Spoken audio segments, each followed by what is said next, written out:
ಚಂದ್ರದಷ್ಟಿದೆ. ಪುನರಾವರ್ತಂತೆ ತಸ್ಮಾದೇತೆ ಋಷಯಃ ಪ್ರಜಾ ಕಾಮಾಃ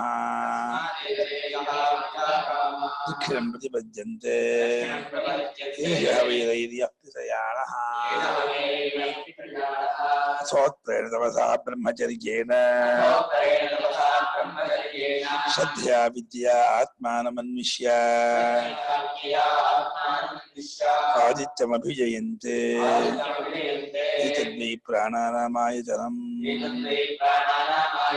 ಏತದಮೃತಮಭಯಂ ಏತತ್ಪರಾಯಣಂ ಏತಸ್ಮಾನ್ನ ಪುನರಾವರ್ತಂತೆ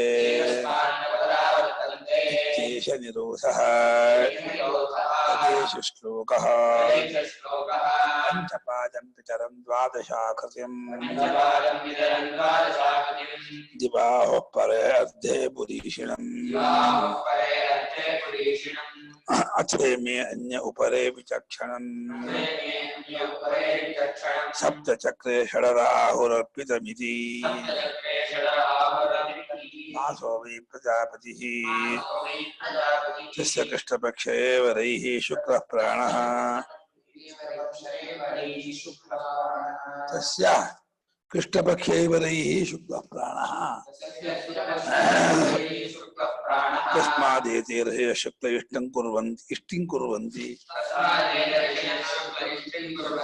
इतर इतरस्मिन् अहोरात्रो वै प्रजापतिः तस्याहरेव प्राणो रात्रेव रैः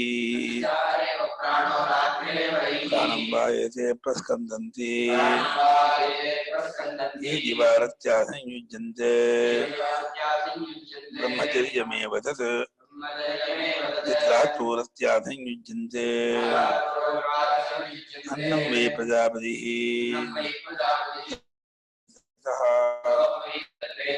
तस्मादिमा प्रजा प्रजायन्त इति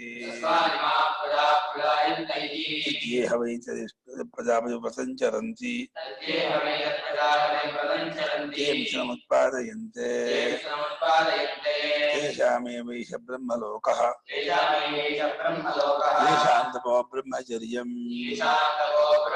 येषु सत्यं प्रतिष्ठितं तेषामसो विरजो ब्रह्मलोकः नयेषु जिह्ममृतं न मायाचेति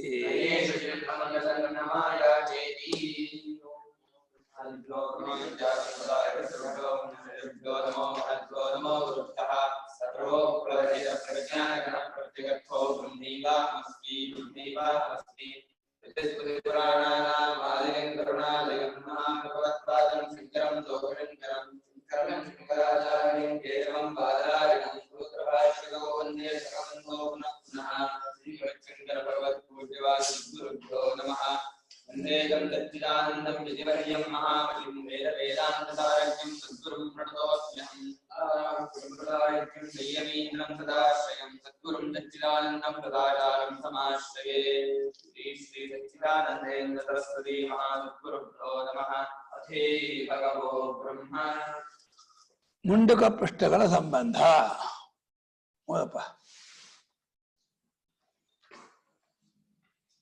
ಮುಂಡಕ ಪ್ರಶ್ನೆಗಳ ಸಂಬಂಧ ಅಥರ್ವವೇದ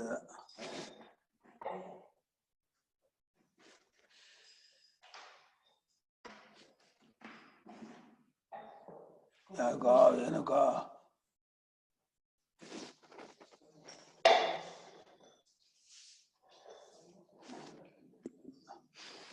ಅಥರ್ವವೇದದ ವಿಷಯವಾಗಿ ಮುಂಡಕೋಪನಿಷತ್ತಿನ ಪೀಠಿಕೆಯಲ್ಲಿ ಬರೆದಿರುವುದನ್ನು ಓದುಗರು ಇಲ್ಲಿಯೂ ಮನದಂದುಕೊಳ್ಳಬೇಕು. ಮುಂಡಕದಂತೆ ಪ್ರಶ್ನವು ಆ ವೇದಕ್ಕೆ ಸೇರಿದ ಉಪನಿಷತ್ತೆಂದು ಆಚಾರ್ಯರು ಅಭಿಪ್ರಾಯಪಟ್ಟಿರುವುದಲ್ಲದೆ ಮುಂಡಕವು ಮಂತ್ರವೆಂದೂ ಪ್ರಶ್ನವು ಬ್ರಾಹ್ಮಣವೆಂದೂ ಅವರು ಬರೆದಿರುತ್ತಾರೆ.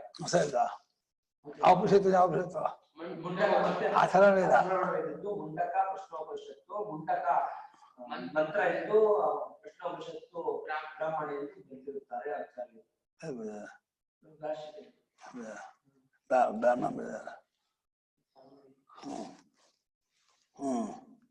ಅಥರ್ವವೇದದ ಅಧ್ಯಯನವು ನಮ್ಮ ದೇಶದಲ್ಲಿ ಕಂಡುಬರುತ್ತಿಲ್ಲವಾದ್ದರಿಂದಲೂ ಈ ವೇದದ ಬ್ರಾಹ್ಮಣವು ಪೂರ್ತಿಯಾಗಿ ದೊರೆಯುತ್ತಿಲ್ಲವಾದ್ದರಿಂದಲೂ ಈ ಎರಡು ಉಪನಿಷತ್ತುಗಳು ಈ ವೇದದ ಮಂತ್ರಬ್ರಾಹ್ಮಣಗಳ ಭಾಗದಲ್ಲಿರುವವೋ ಇಲ್ಲವೋ ತಿಳಿಯದಾಗಿದೆ. ಒಂದೇ ಗ್ರಂಥದ ಹಾಗೆ ವಿಷಯತ್ವ ಇರೋ ಹಾಗೆ ಹಾಗೆಯೋ ಬೇರೆ ಇದೆಯೋ ಗೊತ್ತಾಗಲ್ಲ ಅಂತ. ಇದು ಹೇಗಾದರೂ ಇರಲಿ, ಮುಂಡಕದಲ್ಲಿ ವಿವರಿಸಿರುವ ಪರಾಪರ ವಿದ್ಯೆಯನ್ನು ಅದೇ ಕ್ರಮದಲ್ಲಿ ಇಲ್ಲಿ ವಿಸ್ತರಿಸಿರುವುದರಿಂದ ಆ ಉಪನಿಷತ್ತಿಗೆ ಇದು ಬ್ರಾಹ್ಮಣ ಸ್ಥಾನದಲ್ಲಿರುವುದೆಂಬುದು ನಿರ್ವಿವಾದವಾಗಿದೆ. ಈ ಎರಡು ಉಪನಿಷತ್ತುಗಳಲ್ಲಿಯೂ ಮೊದಲು ಕರ್ಮೋಪಾಸನೆಗಳ ಫಲವನ್ನು ಹೇಳಿರುತ್ತದೆ. ಕರ್ಮಕ್ಕೆ ಅನಿತ್ಯವಾದ ಸ್ವರ್ಗವು ಫಲ. ಆ ಫಲವು ಮುಗಿದ ಬಳಿಕ ಅವರವರ ಕರ್ಮಶೇಷಕ್ಕೆ ತಕ್ಕಂತೆ ಜನ್ಮವಾಗುವುದು. ಕರ್ಮವನ್ನು ಉಪಾಸನೆಯನ್ನು ಸೇರಿಸಿಕೊಂಡು ಮಾಡಿದರೆ ಮತ್ತೆ ಹಿಂದಿರುಗದ ಬ್ರಹ್ಮಲೋಕವೂ ಕ್ರಮಮುಕ್ತಿಯೂ ಫಲ. ಹೀಗೆ ಕರ್ಮವನ್ನು ಕರ್ಮೋಪಾಸನೆಗಳನ್ನು ಹೇಳಿದ ಬಳಿಕ ಈ ಎರಡು ಉಪನಿಷತ್ತುಗಳಲ್ಲಿಯೂ ಕೇವಲ ಜ್ಞಾನವನ್ನು ಹೇಳಿರುತ್ತದೆ. ಕರ್ಮಜ್ಞಾನಗಳ ಸ್ವಭಾವ ತಾರತಮ್ಯವನ್ನು ನೋಡಿದರೆ ಕರ್ಮವನ್ನು ಜ್ಞಾನವನ್ನು ಸೇರಿಸಿಕೊಂಡರೆ ಮುಕ್ತಿ ಎಂಬ ಸಮುಚ್ಚಯವಾದಿಗಳ ಮತವು ಯುಕ್ತಿ ವಿರುದ್ಧವಾಗುವುದೆಂದು ಆಚಾರ್ಯರು ತೋರಿಸಿಕೊಟ್ಟಿರುತ್ತಾರೆಂಬುದನ್ನು ಮುಂಡಕದ ಪೀಠಿಕೆಯಲ್ಲಿ ನಾವು ಆಗಲೇ ತಿಳಿಸಿರುತ್ತೇವೆ. ಮುಂಡಕ ಜ್ಞಾನ ಸ್ವಭಾವ ಕರ್ಮ ಸ್ವಭಾವ ಏನ್ ಸ್ವಭಾವ? ಕರ್ಮಕ್ಕೂ ಜ್ಞಾನ ಸ್ವಭಾವ ವ್ಯತ್ಯಾಸ ಏನೋ? ಹೌದಲ್ಲ, ಆಯ್ತು. ಹೇತು ಕರ್ಮಕ್ಕೆ ಅವಿದ್ಯೆ ಕಾರಣ, ಜ್ಞಾನಕ್ಕೆ ವಿದ್ಯೆ. ಕರ್ಮ ಸ್ವರೂಪ ಏನು, ಜ್ಞಾನ ಸ್ವರೂಪ ಏನು? ಕರ್ಮ ಸ್ವರೂಪ ಜಡ, ಜ್ಞಾನ ಕರ್ಮ ಕ್ರಿಯಾಕಾರದಲ್ಲಿ ಸತ್ಯ ಅಂತ ಒಪ್ಕೊಂಡಿದೆ. ಜ್ಞಾನ ಎಲ್ಲವನ್ನು ಬಾಧೆ ಮಾಡುತ್ತೆ. ಜಡ ಚೇತನ ಅಲ್ಲ, ಇಲ್ಲಿ ಜಡ ಚೇತನ ಹೇಳ್ತಾ ಇಲ್ಲ. ಕರ್ಮಗಳು ಕ್ರಿಯಾಕಾರಗಳು ಕರ್ತೃತ್ವ ಬುದ್ಧಿ ಎಲ್ಲವೂ ಸತ್ಯ ಅಂತ ಇಟ್ಕೊಂಡು ಹೊರಡುತ್ತೆ, ಎಲ್ಲವನ್ನು ಬಾಧೆ ಮಾಡುತ್ತೆ.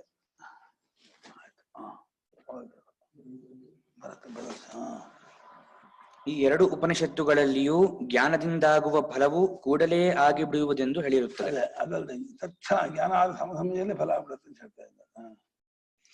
ಆತ್ಮಜ್ಞಾನವಾದ ಕೂಡಲೇ ಸಂಸಾರ ಬಂಧದಿಂದ ಬಿಡುಗಡೆಯಾಗುವುದೆಂದು ಈ ಉಪನಿಷತ್ತುಗಳಲ್ಲಿ ಸದ್ಯೋಮುಕ್ತಿಯನ್ನೇ ಪ್ರತಿಪಾದಿಸಿರುತ್ತದೆ. ಈ ಮುಕ್ತಿಯ ಸ್ವರೂಪವನ್ನು ಜೀವನ್ಮುಕ್ತನಿಗೆ ಅವಿದ್ಯಾಲೇಶವು ಇರುವುದೆಂಬ ಅರ್ವಾಚೀನ ವೇದಾಂತಿಗಳ ಮತದ ಅಸಾರತೆಯನ್ನು ಭಾಷ್ಯಾನುಸಾರವಾಗಿ ನಾವು ಮುಂಡಕದ ಪೀಠಿಗೆಯಲ್ಲಿ ಆಗಲೇ ತೋರಿಸಿಕೊಟ್ಟಿರುತ್ತೇವಾದ್ದರಿಂದ ಇಲ್ಲಿ ಆ ವಿಷಯಕ್ಕೂ ಹೇಳತಕ್ಕದ್ದು ಏನೂ ಇರುವುದಿಲ್ಲ. ಈಗ ಬಹಳ ಮುಖ್ಯ ವಿಷಯ, ಪ್ರಶ್ನೋಪನಿಷತ್ತು ವಿಷಯ ವಿಂಗಡ ವಾಕ್ಯ ಇದೆಯಲ್ಲ.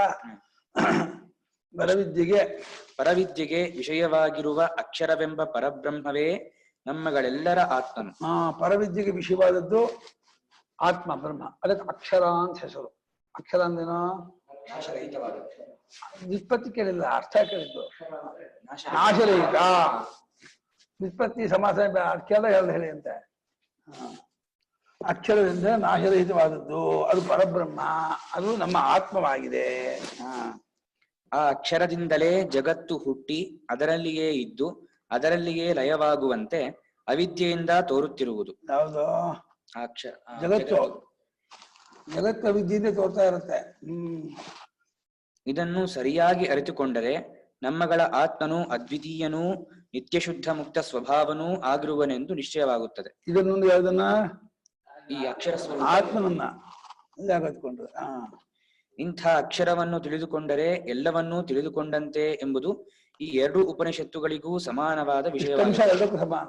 ಆತ್ಮನ್ ತಿಳ್ಕೊಂಡ್ರೆ ಎಲ್ಲವನ್ನೂ ಅಳ್ಕೊಂಡಂಗಾಗತ್ತೆ ಅಂದ್ರೆ ಎರಡಕ್ಕೂ ಸಮಾನ. ಇತ್ಯಾದಿ ವಿಶೇಷ ಏನು ಅಂದ್ರೆ ಈ ಪ್ರಶ್ನೋಪನಿಷತ್ತಿನಲ್ಲಿ ಇದನ್ನು ಪ್ರಶ್ನೋಪನಿಷತ್ತಿನಲ್ಲಿ ತಿಳಿಸಿಕೊಟ್ಟಿರುವ ಕ್ರಮವು ಯಾವುದೆಂದರೆ ಸ್ಥೂಲ ಪ್ರಪಂಚ, ಸೂಕ್ಷ್ಮ ಪ್ರಪಂಚ. ಎರಡು ಪ್ರಪಂಚ. ಸ್ಥೂಲ ಕಣ್ಣು ಕಾಣದಲ್ಲ ಸ್ಥೂಲ, ಕಣ್ಣು ಕಾಣದೇ ಇರೋದು ವಾಯು ಆಕಾಶ ಪ್ರಾಣಗಳ ಸೂಕ್ಷ್ಮ. ಇವುಗಳೊಡನೆ ಆತ್ಮನನ್ನು ಬೆರೆಯಿಸಿ ತಿಳಿದುಕೊಳ್ಳುವಾಗ ಸ್ಥೂಲೋಪಾಧಿಯಿಂದ ಆತ್ಮನು ಪ್ರಜಾಪತಿ ಎನಿಸಿಕೊಳ್ಳುತ್ತಾನೆ. ಆತ್ಮನಿಗೆ ಹೆಸರು ಸ್ಥೂಲೋಪಾಧಿಯಿಂದ ಆತ್ಮನಿಗೆ ಪ್ರಜಾಪತಿ ಅಂತ ಹೆಸರು. ಅದೇ ಆತ್ಮ ಸೂಕ್ಷ್ಮೋಪಾಧಿಯಿಂದ ಪ್ರಾಣ ಅಂತ, ಸೂಕ್ಷ್ಮೋಪಾಧಿಯಿಂದ ಪ್ರಾಣ ಎನಿಸಿಕೊಳ್ಳುತ್ತಾನೆ. ವಿಚಾರ ಮಾಡಿದರೆ ಸ್ಥೂಲವು ಭೋಗ್ಯವಾಗಿಯೂ ಸೂಕ್ಷ್ಮವು ಭೋಕ್ತೃವಾಗಿಯೂ ಇರುತ್ತದೆ. ಸ್ಥೂಲ ಭೋಗ್ಯ, ಸೂಕ್ಷ್ಮ ಭೋಕ್ತೃ, ಆಮೇಲೆ ಅಧೀನ.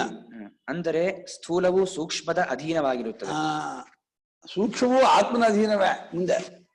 ಆದರೆ ಈ ಸೂಕ್ಷ್ಮವು ಆತ್ಮನ ಅಧೀನವಾಗಿರುತ್ತದೆ. ಇದಿಷ್ಟು ಮೊದಲನೆಯ 3 ಪ್ರಶ್ನೆಗಳ ಸಾರ. 3 ಪ್ರಶ್ನೆಯ ಸಾರಾಂಶ ಆಗಿದೆ ಒಂದೇ ಇದರಲ್ಲಿ ಪ್ಯಾರಾದಲ್ಲಿ. 4ನೆಯ ಪ್ರಶ್ನೆಯಲ್ಲಿ ಅವಸ್ಥಾತ್ರಿ ವಿಚಾರದಿಂದ ಈ ಅರ್ಥವನ್ನು ಮನಗಾಣಿಸಿಕೊಟ್ಟಿರುತ್ತದೆ. 5ನೆಯ ಪ್ರಶ್ನೆಯಲ್ಲಿ ಓಂಕಾರ ಧ್ಯಾನದಿಂದ ಈ ಅರ್ಥವನ್ನು ಉಪಾಸಕನು ಕ್ರಮಕ್ರಮವಾಗಿ ಮನಗಾಣುವ ಬಗೆಯನ್ನು ಹೇಳಿಕೊಟ್ಟಿರುತ್ತದೆ. 6ನೆಯ ಪ್ರಶ್ನೆಯಲ್ಲಿ ಜಗದುತ್ಪತ್ತಿ ಸ್ಥಿತಿಲಯವೆಂಬುದು ಅವಿದ್ಯಾನಿಮಿತ್ತವಾಗಿರುವುದರಿಂದ ನಿಜವಾಗಿ ಆತ್ಮನು ನಿತ್ಯಶುದ್ಧನೂ ಅದ್ವಿತೀಯನೂ ಆಗಿರುತ್ತಾನೆಂಬುದನ್ನು ಸ್ಪಷ್ಟಗೊಳಿಸಲ್ಪಡುತ್ತದೆ. ಆತ್ಮನು ನಿತ್ಯನೂ ಅದ್ವಿತೀಯನೂ ನಿತ್ಯಶುದ್ಧನೂ ಆಗಿರ್ತಕ್ಕಂಥ ವಿಶೇಷಗಳ ವಿಚಾರ. ಪ್ರಶ್ನ ಭಾಷ್ಯದ ವಿಶೇಷಗಳು.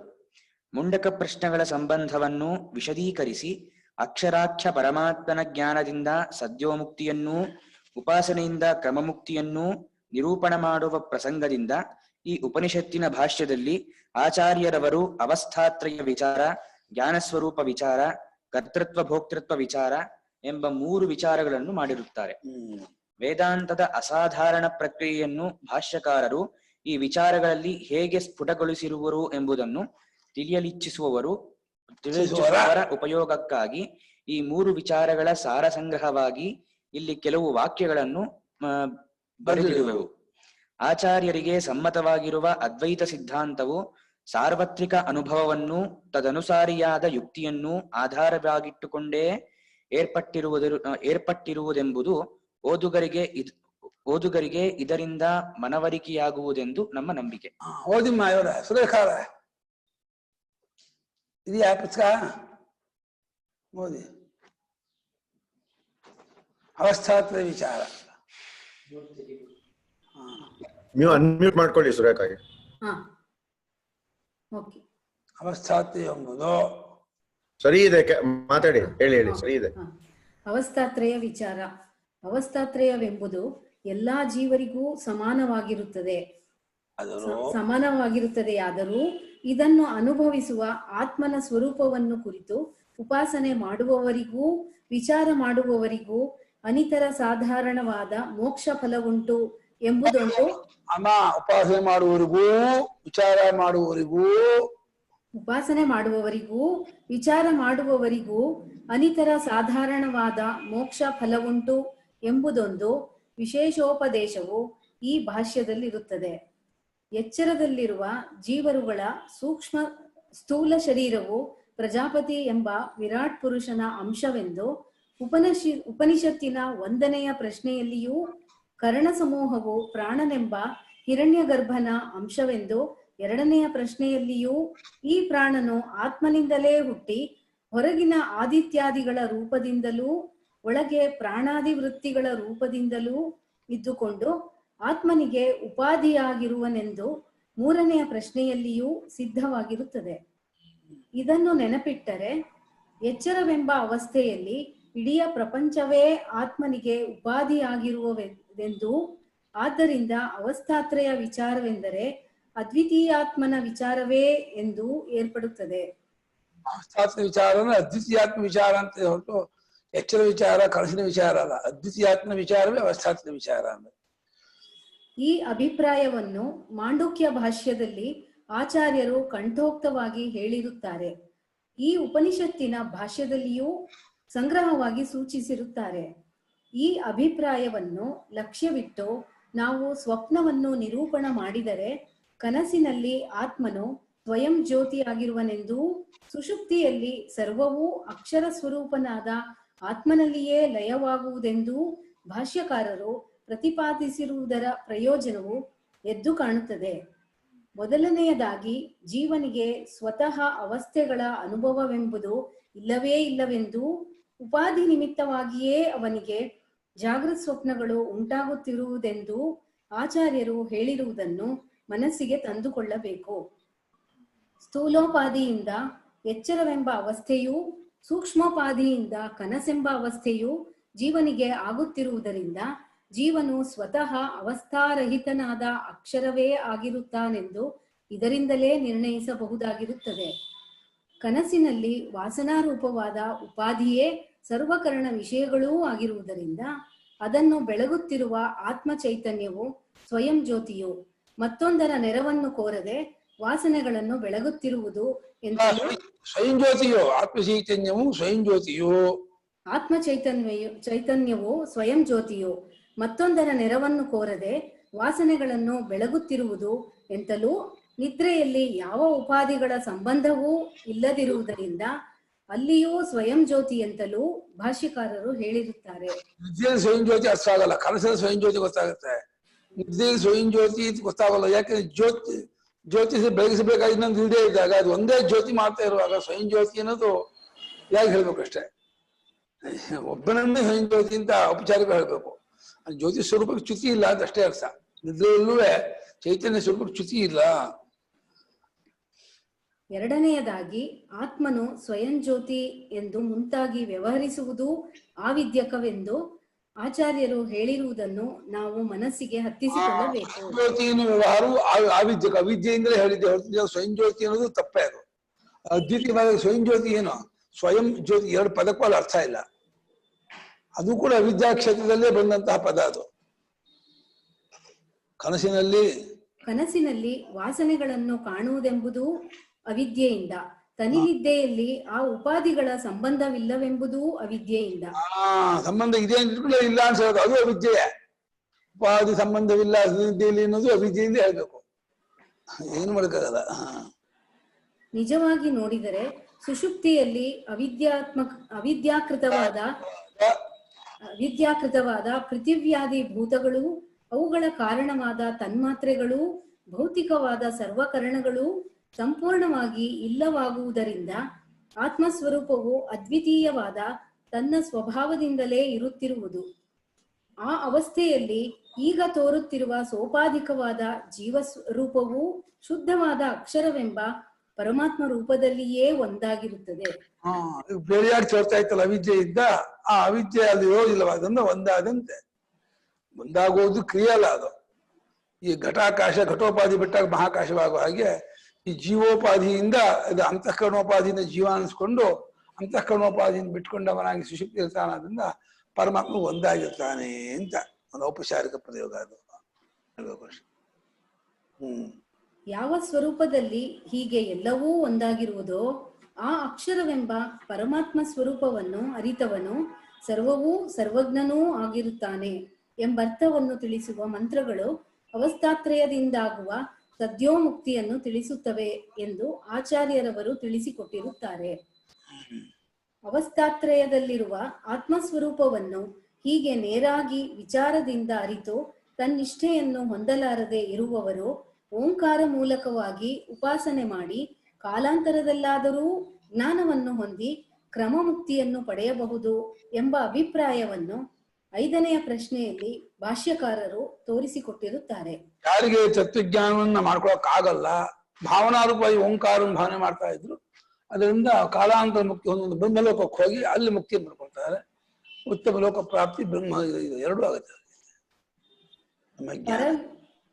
ಪರವಿದ್ಯೆಯಿಂದ ಮುಕ್ತಿಯನ್ನು ಪಡೆಯಬಹುದೆಂದು ತಿಳಿಸುವುದಕ್ಕಾಗಿಯೇ ಹೊರಟಿರುವ ಸಂದರ್ಭದಲ್ಲಿ ಈ ಕ್ರಮಮುಕ್ತಿಯನ್ನು ಹೇಳಿರುವುದು ಯಾವಾಗ ಎಲ್ಲಿ ಮುಕ್ತಿಯಾದರೂ ಅಕ್ಷರಾಖ್ಯ ಪುರುಷನ ಸ್ವರೂಪದ ಜ್ಞಾನದಿಂದಲೇ ಆಗಬೇಕಾಗಿರುವುದೆಂದು ತಿಳಿಸುವುದಕ್ಕೆ ನಿಶ್ಚಯಿಸಬೇಕು. ಬ್ರಹ್ಮಲೋಕದ ಜ್ಞಾನವಾದ ಇಲ್ಲ ಅದಂಗೆ ಇಲ್ಲಿನ ಬ್ರಹ್ಮಜ್ಞಾನ, ಬ್ರಹ್ಮಲೋಕದ ಜ್ಞಾನ, ದೇವಲೋಕ ಜ್ಞಾನ ವ್ಯತ್ಯಾಸ ಇಲ್ಲ. ಎಲ್ಲಾದ್ರೂ ಜ್ಞಾನದಿಂದ ಮುಕ್ತಿ ಒಂದೇ ಸ್ವರೂಪ, ಒಂದೇ ತರಹ ಇರುತ್ತೆ.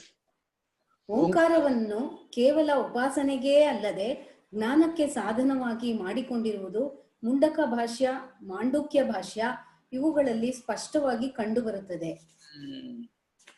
ಇದರಂತೆ ಪ್ರಾಣ ವಿಚಾರ ಪ್ರಕರಣದಲ್ಲಿ ಪ್ರಾಣಗಳನ್ನು ಅಗ್ನಿಗಳೆಂದು ಉಪಾಸನೆ ಮಾಡುವವನನ್ನು ಉದಾನ ವಾಯುವು ಪ್ರತಿದಿನವೂ ಸುಷುಪ್ತಿಯಲ್ಲಿ ಅಗ್ನಿಹೋತ್ರಿ ಸ್ವರ್ಗಸ್ಥಾನೀಯವಾದ ಬ್ರಹ್ಮವನ್ನು ಸೇರಿಸುತ್ತಿರುವುದೆಂದು ಹೇಳಿರುವುದು. ಸುಷುಪ್ತಿಯಲ್ಲಿ ನಿಜವಾಗಿ ಅಕ್ಷರ ಬ್ರಹ್ಮ ಒಂದೇ ಇರುವುದೆಂಬ ತತ್ವವನ್ನು ಅವಲಂಬಿಸಿಯೇ ಮಾಡಿರುವ ಉಪಾಸಕನ ಸ್ತುತಿ ಎಂದು ತಿಳಿಯಬೇಕು. ಹೇಳಿರೋದು ಸ್ತುತಿ ಅಂತ, ಹೇಳಿರೋದು ವಾಕ್ಯ ಇಲ್ಲ, ನಿಂದು ಹೇಳಿರೋದು ಸುಷುಪ್ತಿಯಲ್ಲಿ ನಿಜವಾಗಿ ಅರ್ಥ ಅಂತ. ಅದಕ್ಕೆ ಏಕೆಂದರೆ ಸುಷುಪ್ತಿ ಎಂಬುದು ಕಾರ್ಯಕರಣ ವ್ಯವಹಾರವಿಲ್ಲದ ಅವಸ್ಥೆ ಎಂದು ತಿಳಿಸುವುದೇ ಈ ಮಹಾಪ್ರಕರಣದ ಉದ್ದೇಶವಾಗಿರುತ್ತದೆ. ಜ್ಞಾನ ಸ್ವರೂಪ ವಿಚಾರ. ಅಕ್ಷರನೆಂಬ ಪರಮಾತ್ಮನಿಂದಲೇ ಪ್ರಾಣಾದಿ ಕಲೆಗಳು ಹುಟ್ಟಿ ಅವನಲ್ಲಿಯೇ ತೋರಿಕೊಳ್ಳುತ್ತಿದ್ದು ಅವನಲ್ಲಿಯೇ ಅಡಗುತ್ತಿರುವುದರಿಂದ ಆ ಆತ್ಮನು ಅದ್ವಿತೀಯನು ಎಂದು ತಿಳಿಸುವುದಕ್ಕೋಸ್ಕರ 16 ಕಲೆಗಳೂ ಅಕ್ಷರನೆಂಬ ಪುರುಷನಿಂದ ಹುಟ್ಟುತ್ತವೆ ಎಂದು 6ನೆಯ ಪ್ರಶ್ನೆಯಲ್ಲಿ ಹೇಳಿರುತ್ತದೆ. ಭಾಷ್ಯಕಾರರು ಶ್ರುತಿಯಲ್ಲಿ ಹೇಳಿರುವ ಈ ವಿಷಯವನ್ನು ಅನುಭವಾರೂಢವಾಗಿ ಮಾಡಿಕೊಡುವುದಕ್ಕಾಗಿ ಚಾರ್ವಾಕರು, ವೈಶೇಷಿಕರು, ವಿಜ್ಞಾನವಾದಿಗಳು, ಶೂನ್ಯವಾದಿಗಳೂ ಆದ ಬೌದ್ಧರು ಎಂಬ ಮತಾಂತರದವರ ಪ್ರಕ್ರಿಯೆಗಿಂತ ಅತ್ಯಂತ ವಿಲಕ್ಷಣವಾಗಿರುವ ಅದ್ವಿತೀಯ ಕೂಟಸ್ಥ ಚೈತನ್ಯವಾದವೆಂಬ ತಮ್ಮ ಸಿದ್ಧಾಂತವನ್ನು ಪ್ರತಿಪಾದಿಸಿರುತ್ತಾರೆ. ಈ ಸಂದರ್ಭದಲ್ಲಿ ಮಾಡಿರುವ ಚರ್ಚೆಯನ್ನು ಸುಲಭವಾಗಿ ತಿಳಿದುಕೊಳ್ಳುವುದಕ್ಕೆ ಅನುಕೂಲಿಸುವಂತೆ ಇಲ್ಲಿ ಸಂಗ್ರಹಿಸಿಕೊಡುವೆವು. ಆ ಜ್ಞಾನವು ಅರಿವು ಎಂಬುದು ಅದು 1, 2, 3 ಅಂತ. ಜ್ಞಾನವು ಅರಿವು ಎಂಬುದು ಭೂತ ಧರ್ಮಗಳೆಂದು ಲೋಕಾಯುತಿಕರಾದ ಚಾರ್ವಾಕರ ಮತ. ಚೈತನ್ಯವು ವಿಷಯಿಯಾಗಿರುವುದರಿಂದ ತನಗೆ ವಿಷಯವಾಗಿರುವ ಭೂತಗಳಿಗೆ ಅದು ಧರ್ಮವಾಗಲಾರದೆಂಬುದು ಸ್ಪಷ್ಟವಾಗಿರುವುದರಿಂದ ಆಚಾರ್ಯರು ಆ ಮತವನ್ನು ಖಂಡಿಸುವುದಕ್ಕೆ ಹೋಗಿಲ್ಲ. ಚೈತನ್ಯ ವಿಷಯಿಯಾಗಿದ್ದು ಭೂತ ಧರ್ಮ ಆಗೋಲ್ಲ. ಭೂತ ಧರ್ಮವಾದರೆ ಅದು ವಿಷಯ ಆಗತ್ತೆ ಹೊರತು ವಿಷಯಿ ಆಗಲ್ಲ. ವಿಷಯಿ ಬೇರೆ, ವಿಷಯ ಬೇರೆ. ವಿಷಯಿನ ಸಬ್ಜೆಕ್ಟು, ವಿಷಯ ಅಂದ್ರೆ ಆಬ್ಜೆಕ್ಟು. ಚೈತನ್ಯವನ್ನು ವಿಷಯಿ ತೆಗೆದುಕೊಂಡಿರೋದ್ರಿಂದ ಅದು ಭೂತ ಧರ್ಮವಾಗಲ್ಲ ಅಂತ ಹೇಳಿ ಹಾಗಾಗಿ ಗೊತ್ತಾಗುತ್ತೆ ಅಂತ ಹೇಳಿ ಅದನ್ನ ಹೆಚ್ಚು ಖಂಡನೆ ಮಾಡಕ್ ಹೋಗುದಿಲ್ಲ ಭಾಷ್ಯಕಾರರು ಅಂತ ಇದ್ದಾರೆ. ಜ್ಞಾನವು ಆತ್ಮನ ಧರ್ಮವಾಗಿ ಹುಟ್ಟು ಸಾಗುತ್ತಿರುವುದು ತಾರ್ಕಿಕರ ಮತ. ಜ್ಞಾನವು ಆತ್ಮನ ಧರ್ಮವಾಗಿ ಹುಟ್ಟಿ ಸಾಯುತ್ತಿರುವುದು.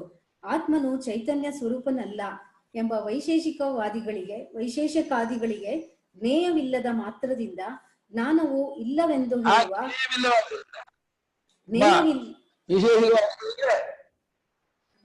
ವೈಶೇಷಿಕಾದಿಗಳು ಅಂತ ಇದೆ ಗುರುಗಳಲ್ಲಿ. ವೈಶೇಷಿಕಾದಿಗಳಿಗೆ ಜ್ಞೇಯವಿಲ್ಲವಾದ ಮಾತ್ರದಿಂದ ವೈಶೇಷಿಕಾದಿಗಳಿಗೆ ಜ್ಞೇಯವಿಲ್ಲದ ಮಾತ್ರದಿಂದ ಜ್ಞಾನವು ಇಲ್ಲವೆಂದು ಹೇಳುವ ಬೌದ್ಧ ಸಿದ್ಧಾಂತವು ಬಂದೊದಗುತ್ತದೆ. ಆದ್ದರಿಂದ ಒಂದೇ ರೂಪವಾಗಿರುವ ಆತ್ಮಸ್ವರೂಪ ಚೈತನ್ಯವನ್ನು ಅವರೂ ಒಪ್ಪಬೇಕು ಎಂದು ಭಾಷ್ಯಕಾರರು ಹೇಳಿರುತ್ತಾರೆ. ಜ್ಞಾನವು ಜ್ಞೇಯವಿಲ್ಲದೆ ಇರಲಾರದು, ಜ್ಞಾನವು ಕ್ಷಣಿಕವಾಗಿರುತ್ತದೆ ಎಂಬ ವಿಜ್ಞಾನವಾದಿಗಳ ಮತದ ಖಂಡನೆಯ ಸಾರವೇನೆಂದರೆ, ಜ್ಞಾನದ ಅಭಾವವನ್ನು ಕಲ್ಪಿಸುವುದಕ್ಕೂ ಜ್ಞಾನವು ಬೇಕೇ ಬೇಕಾಗುತ್ತದೆ. ಏಕೆಂದರೆ ಜ್ಞಾನದಂತೆ ಜ್ಞಾನಾಭಾವವು ಜ್ಞೇಯವೇ ಆಗಿರುತ್ತದೆ. ಜ್ಞಾನವು ಜ್ಞೇಯವಿರುವವರೆಗೆ ಇದ್ದೇ ಇರಬೇಕೆಂದು ಈ ವಾದಿಗಳು ಹೇಳುತ್ತಿರುವುದರಿಂದ ಜ್ಞಾನವು ನಿತ್ಯವೆಂದೇ ಅವರು ಒಪ್ಪಬೇಕಾಗುತ್ತದೆ. ಜ್ಞೇಯವು ಜ್ಞಾನವಿಲ್ಲದೆಯೂ ಇರಬಹುದೆಂದು ಅವರು ಹೇಳುವುದಾದರೆ, ಜ್ಞೇಯವಿಲ್ಲದಿದ್ದರೆ ಜ್ಞಾನವಿರಬಾರದು ಎಂಬ ಅವರ ವಾದಕ್ಕೆ ಆಧಾರವೇ ಇಲ್ಲದೆ ಹೋಗುತ್ತದೆ.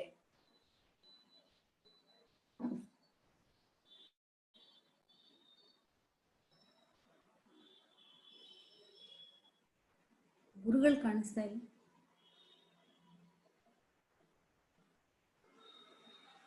ಇದಾರಲ್ಲ, ಓದ್ಲಾಗರೆ ಮುಂದುವರಿಸ್ಲಾ. ಮ್ಯೂಟ್ ಹಾಕೊಂಡ್ಬಿಟ್ಟಿದ್ದೀರಾ ಅನ್ಸತ್ತೆ, ನೀವು ಹಾಕೊಂಡಿದ್ರಿ. ಇದಾರೆ ಗುರುಗಳಿದ್ದಾರೆ, ಮ್ಯೂಟ್ ಹಾಕಿಲ್ಲ. ಇಲ್ಲ, ಅವರು ನೀವು ಮ್ಯೂಟ್ ಹಾಕೊಂಡಿತ್ತು ಸುರೇಖ, ನೀವ್ ಇಲ್ಲ ಅನ್ಕೊಂಡ್ಬಿಟ್ರಿ. ಹೌದಾ? ಓದ್ಲ ಗುರುಗಳೇ. ಓದಿ. ಜ್ಞಾನವು ತನ್ನನ್ನು ತಾನೇ ಅರಿಯುತ್ತದೆ ಎಂಬುದು ಈ ವಾದಿಗಳ ಯಾಕೆ ಅಲ್ಲ, ಜ್ಞಾನವು ತನ್ನನ್ನು ತಾನೇ ಅರಿಯುತ್ತದೆ ಎಂಬುದು ಈ ವಾದಿಗಳ ಅಂಗೀಕಾರವಾಗಿರುವುದರಿಂದ ಜ್ಞಾನ ಜ್ಞೇಯ ಸ್ವಭಾವಗಳಲ್ಲಿ ಯಾವ ಹೆಚ್ಚು ಕಡಿಮೆಯನ್ನೂ ಇವರು ತೋರಿಸುವುದಕ್ಕೆ ಬರುವುದಿಲ್ಲ. ಆದ್ದರಿಂದ ಜ್ಞೇಯವು ಜ್ಞಾನಕ್ಕಿಂತ ಬೇರೆಯಾಗಿರಬಹುದಾದರೂ ಜ್ಞಾನವು ಮಾತ್ರ ಜ್ಞೇಯವನ್ನು ಬಿಟ್ಟಿರಲಾರದು ಎಂದು ಕಲ್ಪಿಸುವುದಕ್ಕೆ ಆಗುವುದಿಲ್ಲ. ಜ್ಞಾನ ಜ್ಞೇಯ ಬಿಟ್ಟಿರಲಾರದು ಅಂತ ಕಲ್ಪಿಸೋಕ್ಕಾಗಲ್ಲ. ಜ್ಞಾನವು ಜ್ಞೇಯ ಒಟ್ಟಿಗೆ ಇರತ್ತೆ ಅಂತ ಅವ್ರದ್ದು. ಅದು ಜ್ಞಾನ ಬಿಟ್ಟಿರತ್ತೆ, ಜ್ಞೇಯ ಮಾತ್ರ ಜ್ಞಾನ ಬಿಟ್ಟಿರಲ್ಲ. ಜ್ಞಾನ ಸ್ವತಂತ್ರ. ಆದ್ರೆ ಇವ್ರೇನ್ ಮಾಡ್ತಾರೆ, ಜ್ಞಾನವು ಮಾತ್ರ ಜ್ಞೇಯ ಬಿಟ್ಟಿರಲಾರದು ಅಂತ ಅವ್ರಂತಾರೆ. ಅದು ಸಭಿಷೇಕವಾದದ್ದಾದ್ರಿಂದ ಹೇಗೆ ಆಸೆಯಿಂದ ವಸ್ತು ಇಟ್ಕೊಂಡೇ ಆಗುತ್ತೋ, ಜ್ಞಾನವು ವಸ್ತು ಇಟ್ಕೊಂಡೇ ಆಗುತ್ತೆ. ಆದ್ರಿಂದ ಜ್ಞಾನ ಜ್ಞೇಯ ಬಿಟ್ಟು ಇರಲ್ಲ ಅಂತ ಇವರ ವಾದ. ಅದು ಹಾಗೆ ಆಗಲ್ಲ ಅಂತ ಅಂತಿದ್ದಾರೆ. ಸುಷುಪ್ತಿಯಲ್ಲಿ ಇವರು ತೋರಿಸ್ತಾರೆ. ಸುಷುಪ್ತಿಯಲ್ಲಿ ಹೊರಗಿನ ಜ್ಞೇಯಗಳನ್ನು ಒಪ್ಪದಿದ್ದರೂ ತನ್ನನ್ನು ತಾನು ಅರಿಯುವ ಜ್ಞಾನವು ಅಲ್ಲಿದೆ ಎಂದು ಅವರು ಒಪ್ಪುವುದರಿಂದ ಹೊರಗಿನ ಜ್ಞೇಯಗಳ ಅಭಾವಕ್ಕಿಂತ ಆ ಜ್ಞಾನವು ಬೇರೆ ಎಂದೂ ಆ ಜ್ಞಾನವೇ ಅಭಾವ ರೂಪವಾದ ಜ್ಞೇಯವನ್ನೂ ಅರಿಯುವುದೆಂದು ಅವಶ್ಯವಾಗಿ ಒಪ್ಪಬೇಕಾಯಿತು. ಅಲ್ಲಿ ಸುಷುಪ್ತಿಯಲ್ಲಿ ತನ್ನನ್ನು ತಾನು ಒಪ್ಪೋ ಜ್ಞಾನ ಒಪ್ತಾರೆ, ತನ್ನನ್ನು ತಾನು ಒಪ್ಪೋ ಜ್ಞಾನ ಅಂತ ಒಪ್ಪಲ್ಲ. ಸುಷುಪ್ತಿಯಲ್ಲಿ ನಾನು ಇರ್ತೀನಿ ಅಂತ ಒಪ್ಕೊಳ್ತಾರೆ, ಅದನ್ನೇ ಜ್ಞಾನ ಅಂತ ಇದ್ದಾರೆ ಅಷ್ಟೇ. ಸುಷುಪ್ತಿಯಲ್ಲಿ ನಾನು ಇಲ್ಲ ಅಂತ ಆಗಿರಲ್ಲ ಅಂತ ಅನ್ನೋದ್ರಿಂದಲೇ ತನ್ನ ಸ್ವರೂಪಕ್ಕೆ ಚ್ಯುತಿ ಇಲ್ಲ ಅಂತ ಅಷ್ಟೇ ಅರ್ಥ. ಸುಷುಪ್ತಿಯಲ್ಲಿ ತನ್ನನ್ನು ತಾನು ಅರಿತಾ ಇರ್ತಾನೆ ಅಂತ ಅವರು ಅನ್ನಲ್ಲ. ಹಾಗನ್ನ ಬರೋ ಅನುಭವದಲ್ಲಿ ಇಲ್ಲ. ಅದು ತನ್ನನ್ನು ತಾನು ಅರಿತಾ ಇರೋ ಅನುಭವ ಸುಷುಪ್ತಿಯಲ್ಲಿ ಯಾರಿಗೂ ಇಲ್ಲ. ಅದು ಇಲ್ಲೇನ್ ಬರ್ತದೆ ಸ್ವಾಮಿಗಳು, ತನ್ನನ್ನು ತಾನು ಅರಿಯುವ ಜ್ಞಾನ ಅಲ್ಲಿದೆ ಎಂದು ಅವರು ಒಪ್ಪಿರುವುದರಿಂದ. ಅವ್ರು ಹೇಗೆ ಒಪ್ಪಿದ್ದಾರೆ ಅಂದ್ರೆ, ತನ್ನನ್ನು ತಾನು ನಾನಿದ್ದೀನಿ ಅನ್ನುವ ಅನುಭವ ಎಲ್ಲರಿಗೂ ಇದೆ ಅಂತ ಸುಷುಪ್ತಿಯಲ್ಲಿ ಅಷ್ಟನ್ನೇ ತನ್ನನ್ನು ತಾನು ಅರಿವು ಜ್ಞಾನ ಇದೆ ಒಪ್ಪಿದ್ದಾರೆ ಅಂತ ಇದ್ದಾರೆ ಹೊರತು ಅದು ತನ್ನನ್ನು ತಾನು ನೋಡ್ಕೊಳ್ತಾ ಇರ್ತಾರೆ ಅಂತ ಅರ್ಥ ಅಲ್ಲ. ಹಾಗೆ ಆಗೋದಿಲ್ಲ, ಅದು ಹೊಂದೋದಿಲ್ಲ. ಅಲ್ಲೇನು ಸುಷುಪ್ತಿಯಲ್ಲಿ ತನ್ನನ್ನು ಅರಿಯೋದಿಲ್ಲ ಯಾರುವೆ, ತಮ್ಮನ್ನು ಎಲ್ಲರೂ ಒಪ್ಕೊಂಡೇ ಇದ್ದಾರೆ. ಆಮೇಲೆ ನಿದ್ದೆ ನಾನು ಇದ್ದೆ ಅಂತ ಯಾರು ಅರಿಯೋಕೆ ಆಗೋದು ಇಲ್ಲ. ಆದ್ದರಿಂದ ಜ್ಞಾನಕ್ಕೆ ಚ್ಯುತಿ ಇಲ್ಲ, ಜ್ಞಾನ ಇದ್ದೇ ಇರುತ್ತೆ. ಜ್ಞೇಯ ಮತ್ತೆ ಬಂದು ಹೋಗಿ ಮಾಡುತ್ತೆ, ಜ್ಞೇಯವಿಲ್ಲದೆ ಜ್ಞಾನ ಇರುತ್ತೆ. ಯಾಕೆ ಜ್ಞೇಯ ಮತ್ತೆ ಜ್ಞಾನ ಬಿಟ್ಟಿರೋದಿಲ್ಲ ಅನ್ನೋದು ಇದು ಭಾಷ್ಯಕಾರರ ನಿಲುವು. ಇದೂ ಅಲ್ಲದೆ ಜ್ಞಾನವು ತನ್ನನ್ನು ತಾನು ಅರಿಯುವುದೆಂದರೂ ಹೀಗೆ ತನ್ನನ್ನು ತಾನು ಅರಿಯುವುದೆಂಬುದನ್ನು ಅರಿಯುವುದಕ್ಕೆ ಮತ್ತೊಂದು ಜ್ಞಾನ, ಅದನ್ನು ಅರಿಯುವುದಕ್ಕೆ ಇನ್ನೊಂದು ಜ್ಞಾನ, ಹೀಗೆ ಅನವಸ್ಥಾ ದೋಷವು ಗಂಟು ಬೀಳುತ್ತದೆ. ಜ್ಞಾನ ತನ್ನನ್ನು ತಾನು ಅರಿಯುತ್ತಾ ಇರುತ್ತೆ ಇಲ್ಲಿ ಆಕ್ಷೇಪಣೆ ಮಾಡಿದ್ದಾರೆ. ನಿಜವಾಗಿಯೂ ಅಕ್ಷರಾರ್ಥ ಇಟ್ಕೊಂಡು ತನ್ನನ್ನು ತಾನು ಅರಿಯುತ್ತೆ ಅಂದ್ರೆ ಅದನ್ನ ಅರಿಸಿಕೊಂಡ ಆತ್ಮ, ಅರಿಯುವ ಆತ್ಮ ಅಂತ ಎರಡು ಭಾಗ ಮಾಡ್ಕೊಂಡು ಆ ಅರಿಯುವ ಆತ್ಮ ಅದಕ್ಕೆ ಮತ್ತೊಂದು ಜ್ಞಾನ, ಅದಕ್ಕೆ ಮತ್ತೊಂದು ಜ್ಞಾನ, ಅದಕ್ಕೆ ಮತ್ತೊಂದು ಜ್ಞಾನ ಅಂತ ಅನವಶ್ಯ ಆಗ್ತಾ ಹೋಗುತ್ತೆ.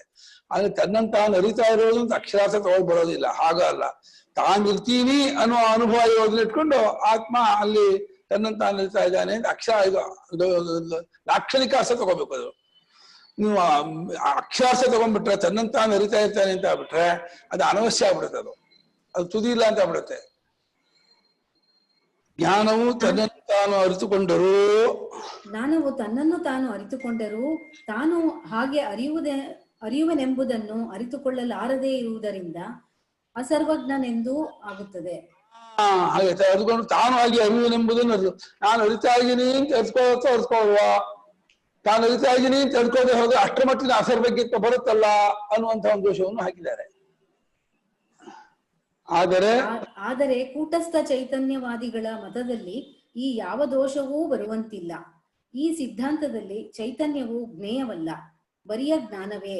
ಆದ್ದರಿಂದ ಅದನ್ನು ಅರಿಯುವುದಕ್ಕೆ ತಾನಾಗಲಿ ಮತ್ತೊಂದು ಜ್ಞಾನವಾಗಲಿ ಬೇಕಿಲ್ಲವಾದ್ದರಿಂದ ಜ್ಞಾನವು ಸರ್ವಜ್ಞವಲ್ಲವೆಂಬ ದೋಷವಾಗಲಿ ಅನವಸ್ಥಾ ದೋಷವಾಗಲಿ ಬರುವುದಿಲ್ಲ. ಈ ಚೈತನ್ಯಕ್ಕೆ ಹುಟ್ಟಿಲ್ಲ, ಸಾವಿಲ್ಲ. ಜ್ಞೇಯವಾದ ಕಲೆಗಳಿಗೆ ಹುಟ್ಟು ಸಾವುಗಳುಂಟೆಂಬುದನ್ನು ಈ ಚೈತನ್ಯವೇ ಅರಿಯುತ್ತಿರುವುದು. ಜ್ಞೇಯವಾದ ಕಲೆಗಳಿಗೆ ಹುಟ್ಟು ಸಾವು ಎರಡನ್ನು ಚೈತನ್ಯ ಅರಿತಾ ಇರೋದ್ರಿಂದ ಚೈತನ್ಯಕ್ಕೆ ಮತ್ತೆ ಹುಟ್ಟು ಸಾವು ಬರೋದಿಲ್ಲ. ಹುಟ್ಟು ಸಾವನ್ನು ಅರಿಬೇಕಾದ್ರೆ ಸಾವನ್ನು ಇಲ್ಲದನ್ನು ಅರಿಬೇಕಾದ್ರೆ ಅದು ಇರಲೇಬೇಕು. ಆದ್ರಿಂದ ಆ ಚೈತನ್ಯಕ್ಕೆ ಮತ್ತೆ ಹುಟ್ಟು ಸಾವು ಬರಲ್ಲ. ಆ ಚೈತನ್ಯದ ಇಲ್ಲದಿರುವಿಕೆಯನ್ನು ಅರಿಯೋದು ಅನ್ನೋದು ಕಲ್ಪನೆ ಮಾಡ್ಲಿಕ್ಕೂ ಆಗಲ್ಲ. ಯಾಕಂದ್ರೆ ಅರಿಯೋದು ಚೈತನ್ಯವಾದ್ದರಿಂದ ಆ ಚೈತನ್ಯದ ಇಲ್ಲದಿರುವಿಕೆಯನ್ನು ಅರಿಯೋದು ಒಂದು ಶಬ್ದಕ್ಕೆ ಅರ್ಥ ಇಲ್ಲ. ಅದು ಯಾವ ಜ್ಞೇಯ ವಸ್ತುವಾದರೂ ಜ್ಞಾತವಾಗಿಯೇ ಇರಬೇಕಾದ್ದರಿಂದ ಜ್ಞಾನವನ್ನು ಬಿಟ್ಟು ಜ್ಞೇಯವು ಇರಲಾರದು. ಜ್ಞಾನವು ಒಂದು ಜ್ಞೇಯವಿಲ್ಲದಿದ್ದರೆ ಮತ್ತೊಂದು ಜ್ಞೇಯವನ್ನು ಬೆಳಗುತ್ತಿರುವುದರಿಂದಲೂ ಯಾವ ಜ್ಞೇಯವೂ ಇಲ್ಲದ ಸುಷುಪ್ತಿಯಲ್ಲಿಯೂ ಅದು ಇರುತ್ತಿರುವುದರಿಂದಲೂ ಅದು ಇದ್ದಂತೆಯೇ ಇರುವುದೆಂದು ನಾಮರೂಪಾದಿಗಳಿಂದ ಅದ್ವಿತೀಯ ಚೈತನ್ಯವೇ ನಾನಾ ವಿಧವಾಗಿ ತೋರುತ್ತಿರುವುದೆಂದು ಸಿದ್ಧವಾಗುತ್ತದೆ ಎಂದು ಭಾಷ್ಯಕಾರರು ತಮ್ಮ ಸಿದ್ಧಾಂತದ ಹೆಚ್ಚುಗಾರಿಕೆಯನ್ನು ತಿಳಿಸಿಕೊಟ್ಟಿರುತ್ತಾರೆ. ಇನ್ನೊಬ್ರು ಓದ್ತೀರಾ?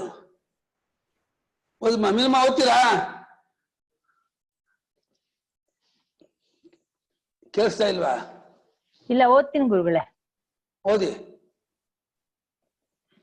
ಒಂದು ನಿಮಿಷ ಗುರುಗಳೇ. ಕರ್ತೃತ್ವ ಭೋಕ್ತೃತ್ವ ವಿಚಾರ. ಕರ್ತೃತ್ವ ಭೋಕ್ತೃತ್ವ ವಿಚಾರ. ಅಕ್ಷರನೆಂಬ ಹೆಸರಿನಿಂದ ಪರಮಾತ್ಮನಿಂದಲೇ ಪ್ರಾಣಾದಿ ಕಲೆಗಳು ಅವಿದ್ಯಾ ನಿಮಿತ್ತವಾಗಿ ಹುಟ್ಟಿ ಅವನಲ್ಲಿಯೇ ಇದ್ದು ಕೊನೆಗೆ ಅವನಲ್ಲಿಯೇ ಲಯವಾಗುತ್ತವೆ. ಕಲೆಗಳು ಹೀಗೆ ಅವಿದ್ಯಾಕೃತವಾಗಿ ಹುಟ್ಟುತ್ತಿರುವುದರಿಂದ ವಿದ್ಯೆಯಿಂದ ಅವುಗಳು ಇಲ್ಲವೆಂದು ಮನಗಂಡು ಮೃತ್ಯುರೂಪವಾದ ಸಂಸಾರದಿಂದ ಬಿಡುಗಡೆಯನ್ನು ಹೊಂದಬಹುದು ಎಂಬುದು ಉಪನಿಷತ್ತಿನ ಸಿದ್ಧಾಂತವು. ಆದ್ದರಿಂದಲೇ ಈ ಉಪನಿಷತ್ತಿನ ಕೊನೆಯಲ್ಲಿ ಅವೇದ್ಯಾಸಾಗರದಿಂದ ಕಡೆ ಹಾಯಿಸಿರುವ ನೀನೇ ನಮಗೆ ತಂದೆ ಎಂದು ಅವಿದ್ಯಾಸಾಗರದಿಂದ. ಇದು ತಪ್ಪಾಗಿದೆಯಾ ಗುರುಗಳೇ? ಇಲ್ಲಿ ಏನಾಗಿದೆ? ಇದು ಅವೇದ್ಯಾಸಾಗರದಿಂದ.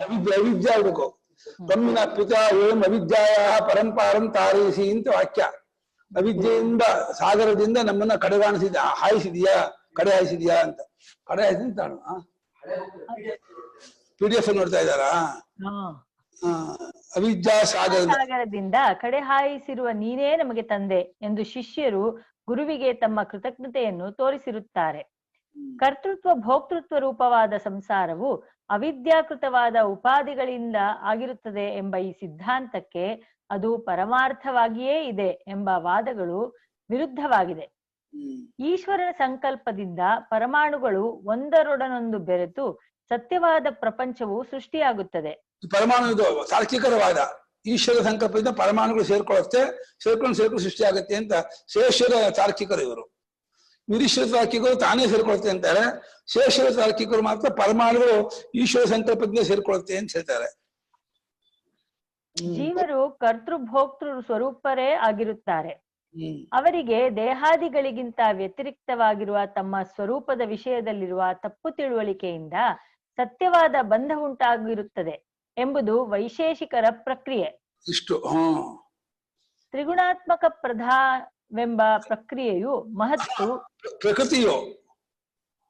ತ್ರಿಗುಣಾತ್ಮಕ ಪ್ರಧಾವೆಂಬ ಪ್ರಕೃತಿಯು ಮಹತ್ತು, ಅಹಂಕಾರ ಮುಂತಾದ ರೂಪದ ಜಗತ್ತಾಗಿ ಸತ್ಯವಾಗಿಯೇ ಪರಿಣಮಿಸಿರುತ್ತದೆ. ಅಸಂಗರಾದ ಪುರುಷರಿಗೆ ತಮ್ಮ ಸ್ವರೂಪವನ್ನು ಪ್ರಕೃತಿಯು ಪರಿಣಾಮಗಳಾದ ಅಂತಃಕರಣಾದಿಗಳನ್ನು ಪ್ರಕೃತಿಯ ಪರಿಣಾಮಗಳಾದ ಈ PDF ಅಲ್ಲಿ ಚೂರು ತಪ್ಪಿದೆ ಅನ್ಸುತ್ತೆ ಗುರುಗಳೇ. ಪ್ರಕೃತಿಯ ಪರಿಣಾಮಗಳಾದ ಅಂತಃಕರಣಾದಿಗಳನ್ನು ಬಿಡಿಸಿಕೊಂಡು ಅರಿಯದೇ ಇರುವ ಅವಿವೇಕದಿಂದ ಪರಮಾರ್ಥವಾಗಿಯೇ ಭೋಕ್ತೃತ್ವವೆಂಬ ಬಂಧವಾಗಿದೆ ಎಂಬುದು ಸಾಂಖ್ಯರ ಪ್ರಕ್ರಿಯೆ. ಎರಡು ಪರಮಾರ್ಥ, ಸತ್ಯ ಪರಿಣಾಮವಾಗುವುದು ಸತ್ಯತ್ವ, ಪ್ರಧಾನವು ಜಗದಾಕಾರಿ ಪರಿಣಾಮ ಆಗತ್ತೆ, ಇದು ಸತ್ಯವೇ. ಭೋಕ್ತೃತ್ವವು ಸತ್ಯವೇ ಅಂತ ಹೇಳ್ತಾರೆ ಅವರು, ಅವಿದ್ಯಾಕಲ್ಪಿತ ಅಂತ ಹೇಳಲ್ಲ. ಈ ಎರಡು ಪ್ರಕ್ರಿಯೆಗಳು ಅತ್ಯಂತ ಭಿನ್ನವಾಗಿಯೂ ಪರಸ್ಪರ ವಿರುದ್ಧವಾಗಿಯೂ ಇದ್ದರೂ ಅನಾತ್ಮ ಪ್ರಪಂಚವೆಲ್ಲವೂ ಆವಿದ್ಯಕವೆಂಬ ಸಿದ್ಧಾಂತಕ್ಕೆ ಎರಡೂ ಪ್ರತಿಪಕ್ಷಗಳೇ ಆಗಿರುತ್ತವೆ. ಆವಿದ್ಯಕಾನ ಸಿದ್ಧಾಂತ ಅದ್ವೈತಿಗಳದ್ದು, ಅದಕ್ಕೆ ಪ್ರತಿಪಕ್ಷ ಆಗಿದ್ದಾರೆ, ಆಪೋಸಿಟ್ ಆಗಿದ್ದಾರೆ, ವಿರುದ್ಧ ಆಗಿದ್ದಾರೆ. ಸಾಂಖ್ಯರ ಸಿದ್ಧಾಂತವು ದ್ವೈತವೇ ಆದರೂ ಆತ್ಮನು ಕೂಟಸ್ಥನೆಂದು ಅಸಂಗನೆಂದು ಹೇಳುವ ಅದ್ವೈತಕ್ಕೆ ಹತ್ತಿರವಾಗಿರುವುದರಿಂದಲೂ ಸಾಂಖ್ಯ ಮತದಲ್ಲಿ ಯಾವ ಭಾಗವು ತಮಗೆ ಅಸಮ್ಮತವೆಂಬುದನ್ನು ತಿಳಿಸುವುದಕ್ಕೆ ಆಚಾರ್ಯರು ಹೆಚ್ಚಾಗಿ ಪ್ರಯತ್ನಿಸಿರುತ್ತಾರೆ. ಆಚಾರ್ಯ ಪ್ರಯತ್ನ ಅದರ ವಿಷಯಕ್ಕೆ ಜಾಸ್ತಿ ಸ್ಟ್ರೆಸ್ ಮಾಡಿದ್ದಾರೆ, ಅದು ಒತ್ತು ಕೊಟ್ಟಿದ್ದಾರೆ. ಅಸಂಬಂಧಿತ ಯಾವ್ದು ತಮಗೆ ಸರಿ ಒಪ್ಪಿಗೆ ಇಲ್ಲ ಅನ್ನೋದನ್ನ, ಇದು ಸರಿ, ಇದ್ರ ಬಗ್ಗೆ ಒಪ್ಪಿಗೆ ಇಲ್ಲ ಅಂತ, ಸಾಂಖ್ಯರ ಪ್ರಕ್ರಿಯೆ ವಿಷಯ ಪ್ರಕ್ರಿಯೆಗೆ ಒಪ್ಪಿಗೆ ಇಲ್ಲ ಅಂತ.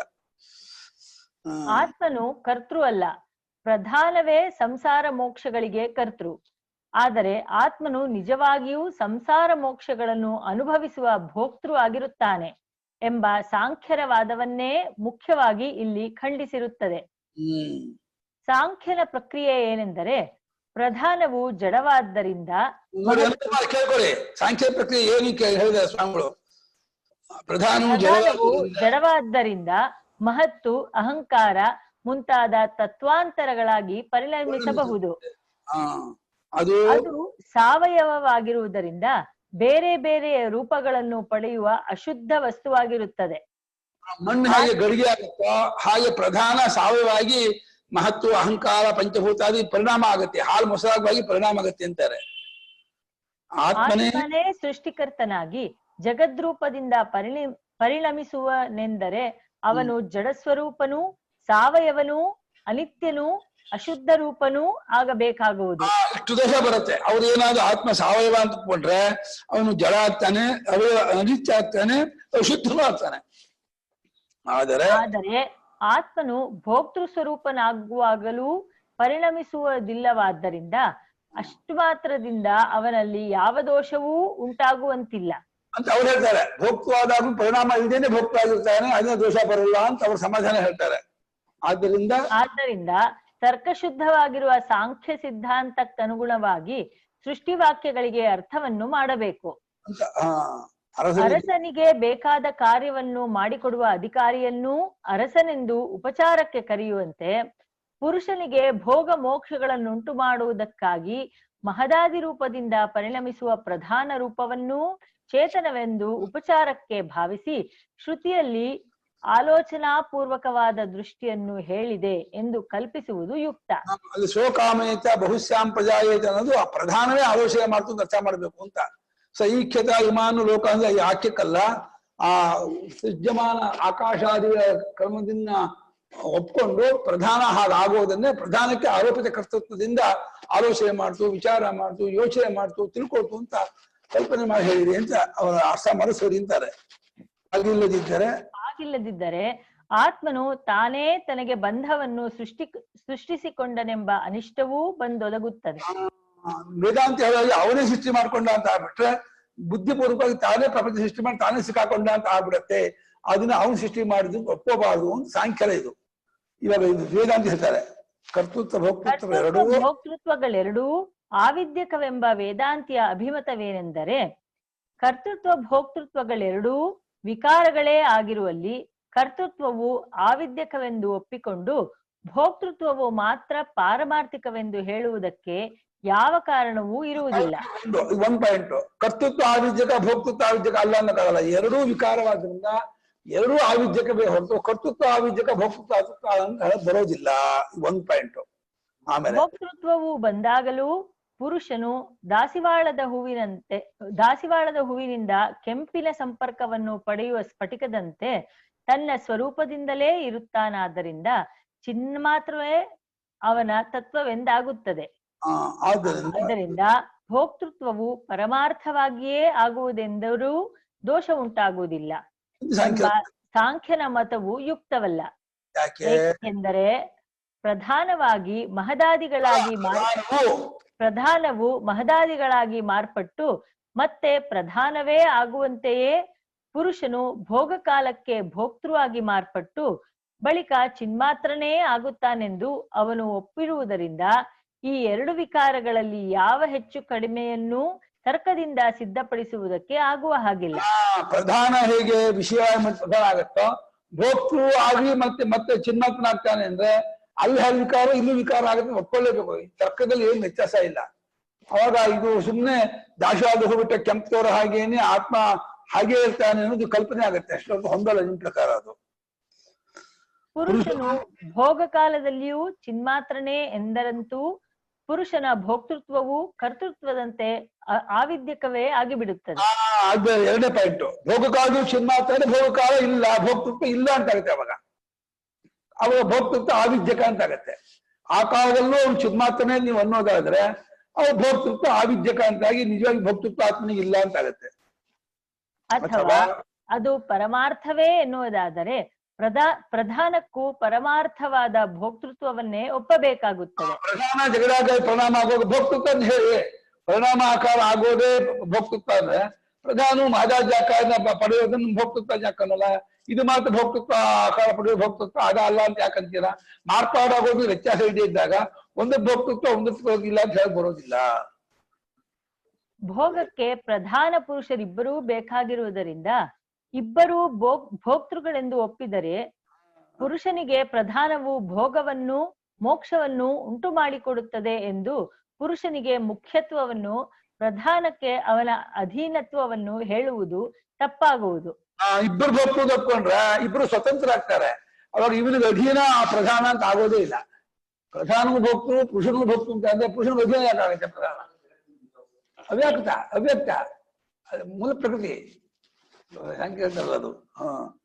ಆದ್ದರಿಂದ ಕರ್ತೃತ್ವ ಭೋಕ್ತೃತ್ವಗಳೆರಡೂ ಪುರುಷನಿಗೇ ಅವಿದ್ಯೆಯಿಂದ ಕಲ್ಪಿತವಾಗಿರುವವೆಂದು ಸಾಂಖ್ಯರೂ ಒಪ್ಪಬೇಕು. ಇದರ ಜೊತೆಗೆ ಪ್ರಧಾನವೆಂಬುದು ಪುರುಷನಿಗಿಂತ ನಿಜವಾಗಿಯೇ ಇರುವ ವಸ್ತು ಎಂಬ ಹಠವನ್ನು ತೊರೆದು ಆತ್ಮೈಕತ್ವವನ್ನೇ ಒಪ್ಪಬೇಕು. ಹಾಗಿಲ್ಲದಿದ್ದರೆ ಆತ್ಮನಿಗಿಂತ ಬೇರೆಯಾಗಿರುವ ಪರಮಾಣುಗಳೇ ಮುಂತಾದವನ್ನು ತಿರಸ್ಕರಿಸುವುದಕ್ಕೆ ಯಾವ ಸಾಧನ ಯುಕ್ತಿಯೂ ಇಲ್ಲದೆ ಶ್ರುತಿ ವಿರೋಧದ ಜೊತೆಗೆ ಯುಕ್ತಿ ವಿರೋಧವೂ ಗಂಟು ಬೀಳುತ್ತದೆ. ಆತ್ಮಿಕತೆ ಒಪ್ಪದೆ ಹೋದ್ರೆ ಪರಮಾಣುಗಳು ಬಂದು ಕೂತ್ಕೊಳ್ಳುತ್ತೆ, ಶ್ರುತಿಗೆ ವಿರೋಧ ಆಗುತ್ತೆ, ಯುಕ್ತಿ ಅನುಭವಕ್ಕೂ ವಿರೋಧ ಆಗುತ್ತೆ. ಅವ್ರ ವೇದಾಂತ ಸಿದ್ಧಾಂತ ಮುಳುಗಿ ಹೋಗ್ಬಿಡುತ್ತೆ. ಆದ್ದರಿಂದ ಒಬ್ಬನೇ ಆಗಿರುವ ಆತ್ಮನಲ್ಲಿ ಅವಿದ್ಯೆಯಿಂದ ಸವಿಶೇಷತ್ವವು ಕಲ್ಪಿತವಾಗಿರುವುದೆಂದೂ ಅದನ್ನು ಅಲ್ಲಗಳೆಯುವುದಕ್ಕಾಗಿಯೇ ಶಾಸ್ತ್ರವು ಹೊರಟಿದೆಯೆಂದೂ ಏರ್ಪಡುತ್ತದೆ. ಈ ರೀತಿಯಲ್ಲಿ ನೋಡಿದರೆ ಅವಿದ್ಯಾ ಕಲ್ಪಿತವಾದ ನಾಮರೂಪ ಕರ್ಮಗಳೆಂಬ ಉಪಾಧಿಯಿಂದ ಆಗಿರುವ ಅನೇಕ ಶಕ್ತಿಗಳೂ ಸಾಧನಗಳೂ ಪರಮಾತ್ಮನಿಗೆ ಇರುವುದರಿಂದ ಅವನೇ ಸೃಷ್ಟಿಕರ್ತನೆಂಬ ವೇದಾಂತ ಸಿದ್ಧಾಂತವೇ ನಿರ್ದುಷ್ಟವಾಗಿರುತ್ತದೆ. ನಮ್ಮಲ್ಲಿ ಓದ್ತೀರಾ ಸೂಕ್ಷ್ಮ ಓದ್ತೀರಾ? ಕೇಳಿಸ್ತಾ ಇಲ್ಲ. ಪ್ರಶ್ನೆ ಇದೆಯಂತೆ ಗುರುಗಳೇ ಲಕ್ಷ್ಮೀ ಗೋಪಾಲ್ ಅವ್ರಿಗೆ. ಆ ಒಂದ್ ಪ್ರಶ್ನೆ ಇದೆಯಂತೆ ಲಕ್ಷ್ಮೀ ಗೋಪಾಲ್ ಅವ್ರಿಗೆ. ಏನ್ ಪ್ರಶ್ನೆ ಕೇಳಿ? ಗುರುಗಳೇ, ಹಿಂದೆ ಪ್ರಧಾನವನ್ನ ಕರ್ತೃ ಅಂತಲೂ ಪರಮಾತ್ಮನನ್ನ ಭೋಕ್ತೃ ಅಂತ ಹೇಳಿರುವಾಗ ಹಿಂದಿನ ಪ್ಯಾರಾದಲ್ಲಿ ಪುರುಷನ ಭೋಗ ಕಾಲದಲ್ಲಿಯೂ ಚಿನ್ಮಾತನೆ ಎಂದರಂತೂ ಪುರುಷನ ಭೋಕ್ತೃತ್ವವು ಕರ್ತೃತ್ವದಂತೆ ಅವಿದ್ಯಕವೇ ಆಗಿರುತ್ತೆ ಅಂತ ಒಂದು, ಅಥವಾ ಅದು ಪರಮಾರ್ಥವೇ ಎನ್ನುವುದಾದ್ರೆ ಪ್ರಧಾನಕ್ಕೂ ಪರಮಾರ್ಥವಾದ ಭೋಕ್ತೃತ್ವ ಯಾಕೆ, ಅಲ್ಲಿ ಕರ್ತೃತ್ವ ಬರ್ಬೇಕಲ್ವಾ? ಅಲ್ಲ, ಭೋಕ್ತೃತ್ವ ಅವರೇ ಒಪ್ಕೊಂಡಿರೋದು.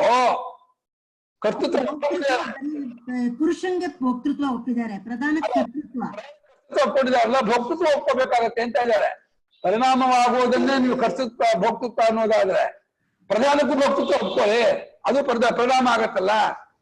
ಪರಿಣಾಮವಾಗೋದನ್ನ ಭೋಕ್ತೃತ್ವ ಅಂತ ಅನ್ನೋದಾದ್ರೆ ಪ್ರಧಾನವು ಮಹದಾಧ್ಯಾಕಾರನ ಪರಿಣಾಮ ಆಗೋದನ್ನ ಅದನ್ನು ಭೋಕ್ತೃತ್ವನ್ನೇ. ಪುರುಷ ಭೋಕ್ತ ಪರಿಣಾಮ ಆಗ್ತಾನೆ ಅಂತ ಒಪ್ಕೊಂಡು ಭೋಕ್ತೃತ್ವ ಹೇಳೋದಾದ್ರೆ ಪ್ರಧಾನವು ಮಹದಾಧ್ಯಾಕಾರನ ಪರಿಣಾಮ ಆಗೋದ್ರಿಂದ ಅದಕ್ಕೂ ಭೋಕ್ತೃತ್ವ ಯಾಕೆ ಹೇಳಬಾರ್ದು? ಅದು ಭೋಕ್ತೃತ್ವ ಆಗ್ತಲ್ಲ ಅಂತ. ಅಲ್ಲ, ಹಿಂದಿನ ವಾಕ್ಯದಲ್ಲಿ ಭೋಕ್ತೃತ್ವ ಕರ್ತೃತ್ವ ಎರಡೂ ಅವಿದ್ಯಾಕ ಅಂತ ಹೇಳಿದ್ರು. ಈಗ ಭೋಕ್ತೃತ್ವ ಪರಮಾರ್ಥ ಅಂತ ಹೇಳೋದಾದ್ರೆ ಕರ್ತೃತ್ವನು ಪರಮಾರ್ಥ ಅಂತ ಹೇಳಿ ಅಂತ ಆಗ್ಬೇಕಲ್ವಾ? ಅದು ಅವ್ರು ಒಪ್ಪಿಡಿಲ್ಲ. ಅವ್ರು ಏನ್ ಮಾಡಿದ್ದಾರೆ, ಪ್ರಧಾನ ಕರ್ತೃತ್ವ ಪುರುಷನ ಭೋಕ್ತೃತ್ವ ಅಂತ ವಿಭಾಗ ಮಾಡಿದ್ದಾರೆ. ಆದ್ರೆ ಪರಿಣಾಮ ಆಗೋದು ಎರಡೂ ಸಮಾನ ಅಂತಾರೆ.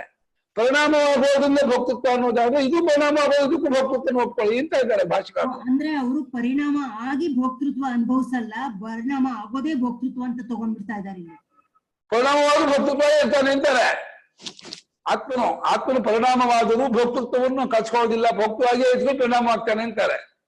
ಅದೇ ರೀತಿ ಪರಿಣಾಮವಾದರೂ ಪ್ರಧಾನ ಯಾಕೆ ಭೋಕ್ತೃತ್ವಬಾರದು ಅಂತ ಹೇಳ್ತಾ ಇದ್ದಾರೆ. ಭೋಕ್ತೃತ್ವ ಪರಿಣಾಮ ಎರಡು ಬೇರೆ ಬೇರೆ ಅಲ್ಲ.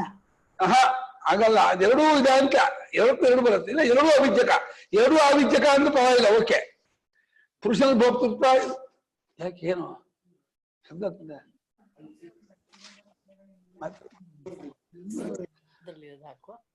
ಎರಡೂ ಅವಿದ್ಯಕ ಅಂದ್ರೆ ಅವಾಗ ಓಕೆ, ಏನು ದೋಷ ಇಲ್ಲ. ಅವಾಗ ಎರಡೂ ಇದಾಗುತ್ತೆ. ಒಬ್ಬರಿಗೆ ಕರ್ತೃತ್ವ ಒಬ್ಬರಿಗೆ ಭೋಕ್ತೃತ್ವ ಅಂತ ಅಂದ್ಬಿಟ್ಟು ಪರಿಣಾಮವಾಗೂ ಇವನಿಗೆ ಕರ್ತೃತ್ವ ಇಲ್ಲ ಭೋಕ್ತೃತ್ವವೇ ಅಂತಂದ್ರು, ಇವನಿಗೆ ಪರಿಣಾಮವಾದ ಮತ್ತೆ ಕರ್ತೃತ್ವ ಭೋಕ್ತೃತ್ವ ಇಲ್ಲ ಅಂದ್ರೆ ಈ ರೀತಿ ವಿಭಾಗ ಮಾಡಕ್ ಏನ್ ಕಾರಣ ಅಂತ ಹೇಳ್ತಿದ್ದಾರೆ ಭಾಷೆಗಾರರು. ಯುಕ್ತಿ ಸಮಾನವಾದಾಗ ಎರಡಕ್ಕೂ ಎರಡೂ ಹೇಳಿಲ್ಲ, ಎರಡಕ್ಕೂ ಎರಡೂ ಇಲ್ಲ ಅನ್ನಿ, ಎರಡೂ ಆವಿದ್ಯಕ ಅನ್ನಿ, ಅದು ಪರವಾಗಿಲ್ಲ. ಭಾಷ್ಯದ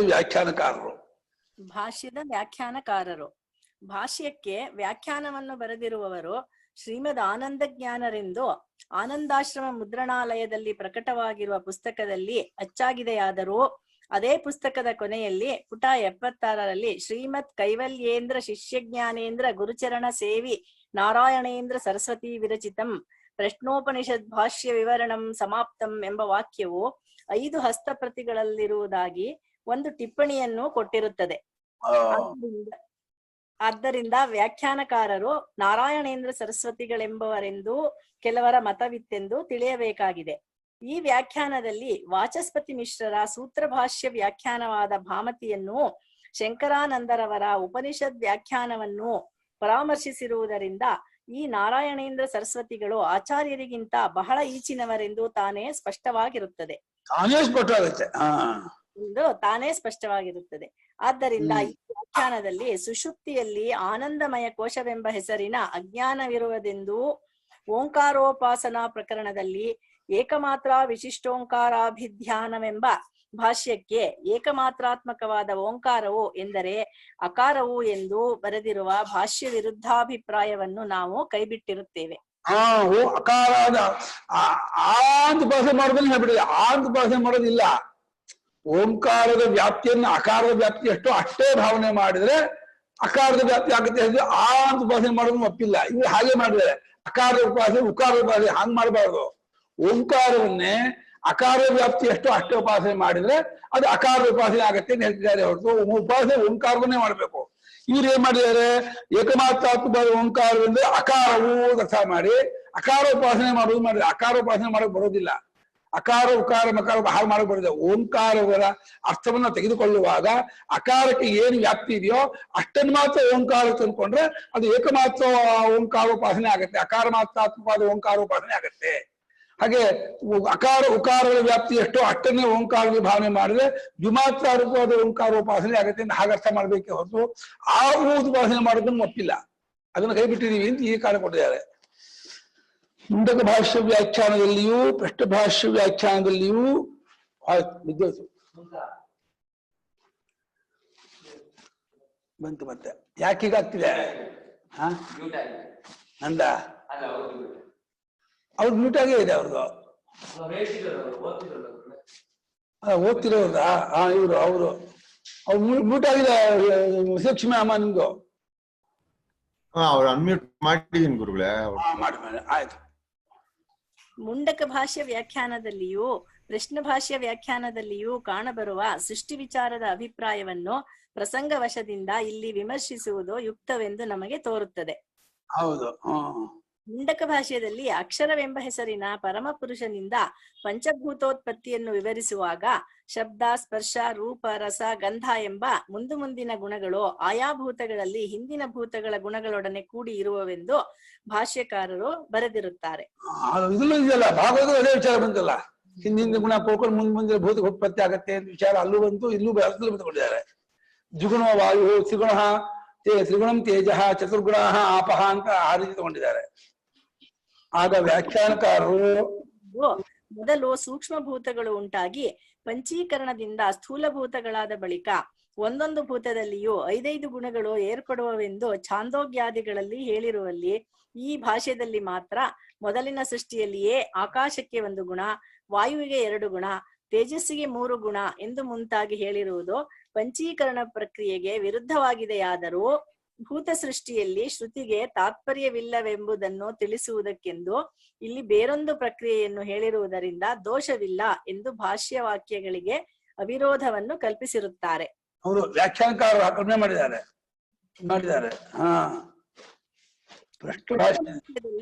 ಹಿರಣ್ಯಗರ್ಭನೆಂಬ ಪ್ರಾಣನಿಂದ ಶ್ರದ್ಧೆಯನ್ನು, ಆಮೇಲೆ ಕರ್ಮಫಲವನ್ನು ಅನುಭವಿಸುವುದಕ್ಕೂ ಸಾಧಿಸುವುದಕ್ಕೂ ಆಶ್ರಯವಾಗಿರುವ ಕಾರಣರೂಪವಾದ ಮಹಾಭೂತಗಳನ್ನು ಪರಮಾತ್ಮನು ಸೃಷ್ಟಿಸಿದನು.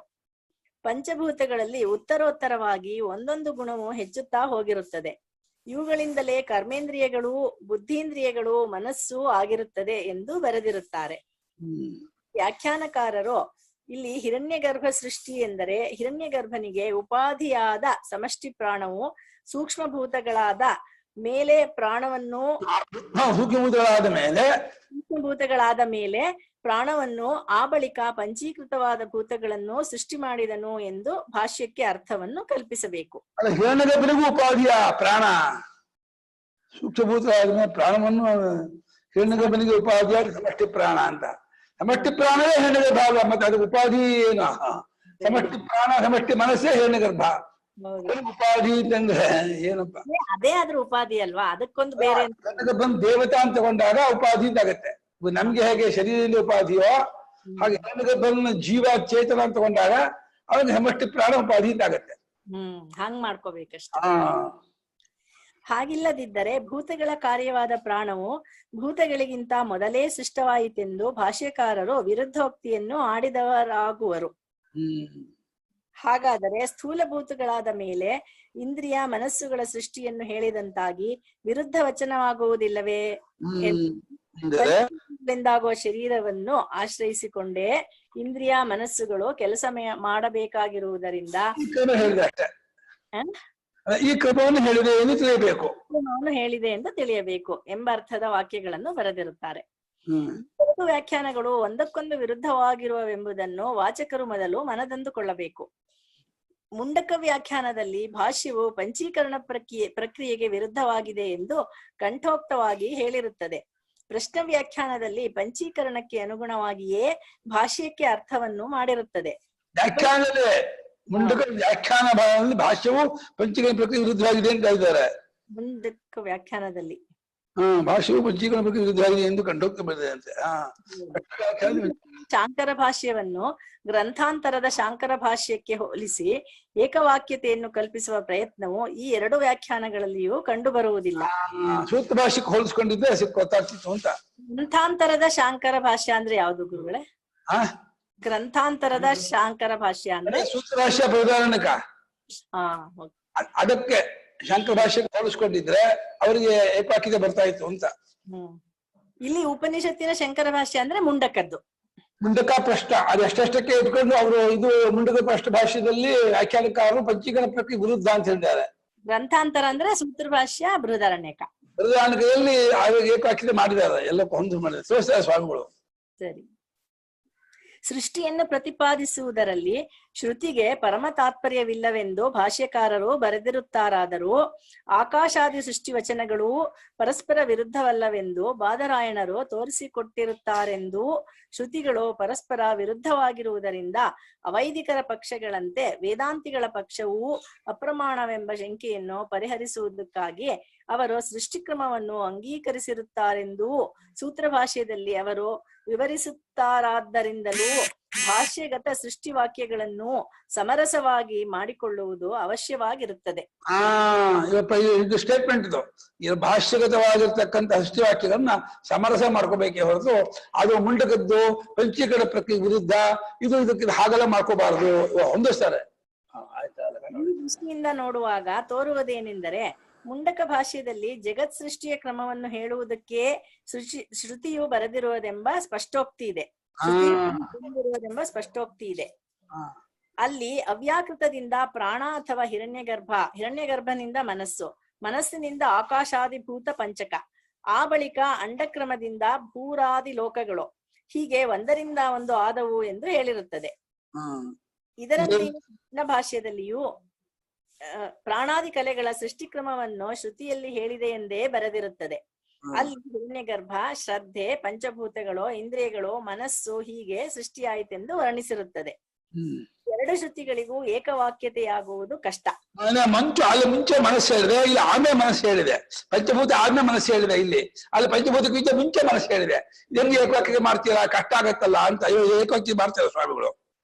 ಏಕೆಂದರೆ ಮುಂಡಕದಲ್ಲಿ ಮನಸ್ಸಿನಿಂದ ಭೂತ ಪಂಚಕವಾಯಿತೆಂದಿದೆ, ಕಷ್ಟದಲ್ಲಿ ಭೂತಗಳಿಂದ ಇಂದ್ರಿಯಗಳು ಮನಸ್ಸು ಆಗಿದೆ ಎಂದು ಹೇಳಿದೆ. ಇಂದ್ರಿಯವು ಮನಸ್ಸು ಆಯಿತೆಂದಿದೆ. ಈ ವಿರೋಧಕ್ಕೆ ನಮಗೆ ತೋರುವ ಪರಿಹಾರವೇನೆಂದರೆ ಸ್ವಾಮಿಗೆ ಪರಿಹಾರ ಇದು ಮಾಡ್ತಾರೆ, ಏಕವಾಕ್ಯತೆ ಮಾಡ್ತಾರೆ ಸ್ವಾಮಿಗಳು. ನೋಡಿ, ಮುಂಡಕದಲ್ಲಿ ಹೇಳಿರುವ ಮನಸ್ಸು ಸಮಷ್ಟಿ ಉಪಾಧಿ. ಇದನ್ನು ಶ್ರದ್ಧೆ ಎಂಬ ಮಾತಿನಿಂದಲೇ ಉಪಲಕ್ಷಣವಾಗಿ ಪ್ರಶ್ನೆಯಲ್ಲಿ ಹೇಳಿರುತ್ತದೆ. ಪ್ರಾಣ ಶ್ರದ್ಧಾನ್ ಆಮೇಲೆ ಶ್ರದ್ಧಾ ಅನ್ನುವಂದೇ ಮನಸ್ಸು ಅಂತ ಒಂದೇ ತಗೊಳ್ಳಿ ಅಂತ. ಮುಂದಿರುವ ಮನಸ್ಸು ವ್ಯಕ್ತಿ ಮನಸ್ಸು ತಗೊಳ್ಳಿ. ಆಮೇಲೆ ಮನಸ್ಸಿದೆಯಲ್ಲ ಮನಃ ಅಂತ, ಅದನ್ನು ನಮ್ಮದೇ ಕಷ್ಟದಲ್ಲಿ ಹೇಳಿರುವ ಮನಸ್ಸು, ಹೇಳಿರುವ ಮನಸ್ಸು ಇಂದ್ರಿಯಗಳು, ಭೂತಗಳಿಂದ ಉಂಟಾಗುವ ವ್ಯಷ್ಟಿಗಳು. ವ್ಯಕ್ತಿ ಮನಸ್ಸು ವ್ಯಕ್ತಿಭೂತಗಳು ಇಂದ್ರಿಯಗಳದು. ಹೀಗೆ ಅರ್ಥವನ್ನು ಮಾಡಿದರೆ ಸೂತ್ರ ಭಾಷೆಯಲ್ಲಿ ಹೇಳಿರುವ ಭೌತಿಕರಣಗಳು ಅಭೌತಿಕಗಳು ಅಲ್ವಾ ಇಲ್ಲಿ ಗುರುಗಳೇ? ಭೌತಿಕ ಕರಣಗಳು ಆಗ್ಬೇಕಲ್ಲ. ಭೌತಿಕ ಕರಣಗಳು ಅಂತ ಒಂದು ಪಕ್ಷ, ಕರಣಗಳು ಅಭೌತಿಕಗಳು ಇನ್ನೊಂದು ಪಕ್ಷ. ಈ ವಿಕಲ್ಪ ಮಾಡಿದ್ದಾರೆ ಸೂತ್ರ ಭಾಷೆಯಲ್ಲಿ. ವಿಕಲ್ಪಕ್ಕೂ ಬೃಹದಾರಣ್ಯಕ ಭಾಷೆಯಲ್ಲಿ ಹೇಳಿರುವ ಮನಸ್ಸು ಮತ್ತು ಭೂತ ಸೃಷ್ಟಿ, ಅಂಡೋತ್ಪತ್ತಿ ಈ ಕ್ರಮಕ್ಕೂ ಹೊಂದುಗಡೆಯಾಗುವುದೆಂದು ಹೇಳಬಹುದು. ತೈತಿರಿಯ ಈ ಭಾಷೆಗಳಲ್ಲಿಯೂ ಆಕಾಶಾದಿಯಾಗಿ ಭೂತಗಳಲ್ಲಿ ಒಂದೊಂದು ಗುಣವು ಹೆಚ್ಚುತ್ತಾ ಹೋಗಿ ಪೃಥ್ವಿಯಲ್ಲಿ 5 ಗುಣಗಳಿರುವವೆಂದು ಹೇಳಿರುವುದು ಸೂಕ್ಷ್ಮ ಭೂತಗಳ ವಿಷಯವೇ ಎಂದು, ಅವುಗಳಿಂದ ಪಂಚೀಕೃತವಾದ ಭೂತಗಳುಂಟಾಗುವಾಗ ಒಂದೊಂದು ಸ್ಥೂಲ ಭೂತದಲ್ಲಿಯೂ 5 ಗುಣಗಳು ಇರುವವೆಂದು ಕಲ್ಪಿಸಿದರೆ ಛಾಂದೋಗ್ಯದಲ್ಲಿ ಭಾಷ್ಯಕಾರರು ಹೇಳಿರುವ ಪಂಚೀಕರಣಕ್ಕೂ ವಿರೋಧವಾಗುವುದಿಲ್ಲವೆಂದು ತೋರುತ್ತದೆ. ಕರೆಕ್ಟ್ ಆಗಿದೆ, ಇದೇ ಸರಿಯಾದ ವ್ಯಾಖ್ಯಾನ. ಹೀಗೆ ಆಗ್ಬೇಕು. ಇಲ್ಲಿ ನಾವು ಕಲ್ಪಿಸಿರುವ ಏಕವಾಕ್ಯತಾ ಪ್ರಕ್ರಿಯೆಯಲ್ಲಿರುವ ಗುಣದೋಷಗಳನ್ನು ನಿರ್ಣಯಿಸುವ ಭಾರವನ್ನು ತತ್ವ ವಿಮರ್ಶಕರಾದ ವಿದ್ವಾಂಸರಿಗೆ ಬಿಟ್ಟು ಈ ಪೀಠಿಕೆಯನ್ನು ಇಲ್ಲಿಗೆ ಮುಗಿಸುತ್ತೇವೆ. ಇನ್ನು ಇನ್ಯಾರು ತತ್ವಮಸಿಗಳ ಸ್ವಾಮಿ ಹೆಚ್ಚಿನವರು ಸ್ವಾಮಿ ಮಾಡಿದ್ರೆ ಮುಗಿದದ್ದು. ಮಂತ್ರೋಕ್ತಸ್ಯ ಅರ್ಥಸ್ಯ ವಿಸ್ತರಾನುವಾದಿ ಇದಂ ಬ್ರಾಹ್ಮಣ ಆರಭ್ಯತೆ.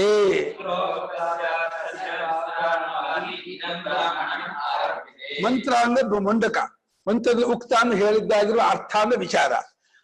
ಮುಂಡಕ ಮಂತ್ರದಲ್ಲಿ ಹೇಳಿದ್ದಾದ ವಿಚಾರಕ್ಕೆ ವಿಸ್ತಾರವಾಗಿ ಅನುವಾದ ಮಾಡುವಂತಹ ಬ್ರಾಹ್ಮಣ ಇದು ಯಾವುದೋ ಪ್ರಶ್ನೋಪನಿಷತ್ತು. ಅದು ಈಗ ಆರಂಭವಾಗ್ತಾ ಇದೆ ಅಂತ ಶಂಕರಾಚಾರ್ಯರು ಪ್ರಶ್ನೋಪನಿಷತ್ತಿಗೆ ಪೀಠಿಗೆ ಹಾಕ್ತಾ ಇದ್ದಾರೆ. ಮುಂಡಕವನ್ನು ಮಂತ್ರ ಅಂತಲೂ ಪ್ರಶ್ನವನ್ನು ಭಾಷ್ಯ ಅಂತಲೂ ಇಟ್ಕೊಂಡು ಮುಂಡಕದಲ್ಲಿ ಹೇಳಿರ್ತಕ್ಕಂತಹ ಮಂತ್ರ ವಿಚಾರಕ್ಕೆ ವಿಸ್ತಾರವಾಗಿ ಅನುವಾದ ಮಾಡುವಂತಹ ಬ್ರಾಹ್ಮಣ ಇದು ಪ್ರಶ್ನೋಪನಿಷತ್ತು. ಇದು ಈಗ ಆರಂಭವಾಗ್ತಾ ಇದೆ, ಅದನ್ನು ನಾವು ವ್ಯಾಖ್ಯಾನ ಮಾಡ್ತೀವಿ. ಋಷಿ ಪ್ರಶ್ನ ಪ್ರತಿವಚನ ಆಖ್ಯಾಯಿಕಾಸೋ ವಿದ್ಯಾಸ್ತುತೆಯೇ. ವಿದ್ಯಾರ್ಥಿಗೆ ಇಲ್ಲಿ ನೇರವಾಗಿ ವಿಚಾರ ಹೇಳೋದು ಬಿಟ್ಟು ಆ ಸುಕೇಶ ಭಾರದ್ವಾಜ ಶೈಭ್ಯಶ್ಯ ಸತ್ಯಕಾಮ ಸೌರ್ಯಾಯಣಿ ಜಗಾರ್ಗ್ಯ ಕೌಶಲ್ಯಶ್ಚಾಶ್ವರಾಯಣ ಭಾಗವೋ ವೈದದ್ಭಿ ಕಬಂಧಿ ಕಾತ್ಯಾಯನ 6 ಜನ ಋಷಿಗಳು ಪಿಪ್ಪಲಾದತ್ತ ಹೋಗ್ಬಿಟ್ಟು ಅವರು ನಮ್ಗೆ ತತ್ವ ಕೇಳಿದ್ರು. ಈ ಕಥೆಯಲ್ಲ ಯಾಕೆ ಹೇಳ್ತಾ ಇದ್ದೀರಾ ಅಂತ ಕೇಳಿದ್ರೆ, ಋಷಿಗಳ ಅಂದ್ರೆ ಸುಕೇಶಾದಿ 6 ಋಷಿಗಳ ಪ್ರಶ್ನೆ ಮತ್ತೆ ಪಿಪ್ಪಲಾದರ ಪ್ರತಿವಚನ ಈ ರೂಪವಾದ ಕಥೆ ಯಾತಕ್ಕೆ ಅಂತ ಕೇಳಿದ್ರೆ, ಈ ಬ್ರಹ್ಮವಿದ್ಯೆಯನ್ನು ಹೊಗಳಬೇಕಾಗಿದೆ. ಹೇಗೆ ಹೋಗೋದು? ಇಂತಿಂತ ಅಪರಬ್ರಹ್ಮ ವಿದ್ಯಾ ಉಪಾಸಕರಾಗಿದ್ದರೂ ಈ ಋಷಿಗಳು ಇನ್ನೂ ಕೃತಾರ್ಥರಾಗಿರಲಿಲ್ಲ. ಪರಬ್ರಹ್ಮ ವಿದ್ಯೆಯಿಂದಲೇ ಕೃತಾರ್ಥತ್ವ ಉಂಟಾಗುವುದು. ತತ್ವಜ್ಞಾನದಿಂದಲೇ ಆತ್ಯಂತಿಕ ಪುರುಷಾರ್ಥವೇ ಹೊರತು ಕರ್ಮೋಪಾಸನೆಯಿಂದ ಆತ್ಯಂತಿಕ ಪುರುಷಾರ್ಥವಿಲ್ಲ ಅಂತ ತಿಳಿಸ್ಕೊಳ್ಬೇಕು ಒಂದು. ಎರಡನೇದಾಗಿ ಇಂತಹ ಬ್ರಹ್ಮ ವಿದ್ಯೆಯನ್ನು ಕಲ್ತ್ಕೊಳ್ಳೋಕೆ ತತ್ವಜ್ಞಾನಿಗಳಾದ ಗುರು ಹತ್ರನೇ ಹೋಗಿ ತಿಳ್ಕೊಬೇಕು ಅನ್ನೋದು ಎರಡನೇ ವಿಚಾರ. ಮೂರನೇದಾಗಿ ಬ್ರಹ್ಮಚರ್ಯಾದಿ ಸಾಧನವನ್ನು ಇಟ್ಕೊಂಡೇ ಹೋಗ್ಬೇಕು ಅನ್ನೋದು ಮೂರನೇದು. ಈ 3 ವಿಚಾರದಿಂದ ಆತ್ಮಜ್ಞಾನ ಹೊಗಬೇಕು ಅನ್ನೋಕ್ಕೋಸ್ಕರವಾಗಿ ಈ ಕಥೆಯನ್ನು ತೆಗೆದುಕೊಂಡು ಬರ್ತಾ ಇದೆ. ಆಖ್ಯಾಯಿಕಾ ವಿದ್ಯಾಸ್ತುತೆಯೇ. ಈ ಕಥೆಯು ವಿದ್ಯೆಯನ್ನು ಹೊಗಳೋದಕ್ಕೋಸ್ಕರವಾಗಿ ಬೀಳ್ತಾರೆ. ಇವಾಗ ಹೇಗೆ ವಿದ್ಯೆ ಹೋಗ್ತಾ ಇದೆ ಕಥೆ ಅಂತಂದ್ರೆ, ಏವಂ ಸಂವತ್ಸರ ಬ್ರಹ್ಮಚರ್ಯ ಸಂವಾಸಾದಿ ಯುಕ್ತೈ ತಪೋಯುಕ್ತೈ ಗ್ರಾಹ್ಯ ಪಿಪ್ಪಲಾದವಸು ಸರ್ವಜ್ಞ ಕಲ್ಪೈ ಆಚಾರ್ಯೈ ವಕ್ತವ್ಯಾಚ ನ ಏನ ಕೇಳಿಸಿದಿತಿ ವಿದ್ಯಾಂ ಸ್ತೌತಿ. ಗ್ರಾಹ್ಯ ವಾಕ್ಯ ಆಗಿದೆಯಾ? ಗಾಹ್ಯ ಗ್ರಾಹ್ಬೇಕು, ಗ್ರಾಹ್ಯ ನಮ್ದು ಕರೆಕ್ಟ್ ಇದೆ. ಹೇಗೆ ಹೋಗ್ತಾ ಇದೆ ಅಂದ್ರೆ, ಈ ರೀತಿ ಸುಕೇಶಾದಿಗಳಂತೆಯೇ ಒಂದು ಸಂವತ್ಸರ ಕಾಲ ಬ್ರಹ್ಮಚರ್ಯದಲ್ಲಿರೋದು. ಸಂವಾಸ ಆದಿ ಬ್ರಹ್ಮಚರ್ಯ ಇದ್ದು ಅಲ್ಲಿ ತಪಸ್ಸಾಚರಣೆ, ಮೌನ, ಶಮದಮಾದಿ ಗುಣಗಳು ಅದೆಲ್ಲ ಕೂಡ್ಕೊಂಡವರಾಗಿರ್ಬೇಕು ಬ್ರಹ್ಮವಿದ್ಯೆಗೆ. ಆಮೇಲೆ ತಪೋಯುಕ್ತರಾಗಿರ್ಬೇಕು ಅಂದ್ರೆ ಇಂದ್ರಿಯ ಜಯ ಮನೋಜಯ ಆಗೋದು ಕೂಡ್ಕೊಂಡವರಾಗಿರ್ಬೇಕು ಅಂತ ಅದನ್ನು ಗ್ರಹಣ ಮಾಡ್ಬೇಕು. ಅಷ್ಟೇ ಅಲ್ಲ, ಇದನ್ನು ಹೇಳಿಕೊಡುವಂಥವರು ಪಿಪ್ಪಲಾದಂತೆ ಸರ್ವಜ್ಞ ಕಲ್ಪರು. ಕಲ್ಪ ಶಬ್ದ ಈ ಅಸಮಾಪ್ತವು ಕಲ್ಪ ಪ್ರಯೋಗ. ಬ್ರಹ್ಮ ಪೂರ್ತಿ ಸರ್ವಜ್ಞ, ಬ್ರಹ್ಮನ್ನು ಕಂಡುಕೊಂಡಂತ ಪಿಪ್ಪಲಾದರು ಸರ್ವಜ್ಞ ಕಲ್ಪರು.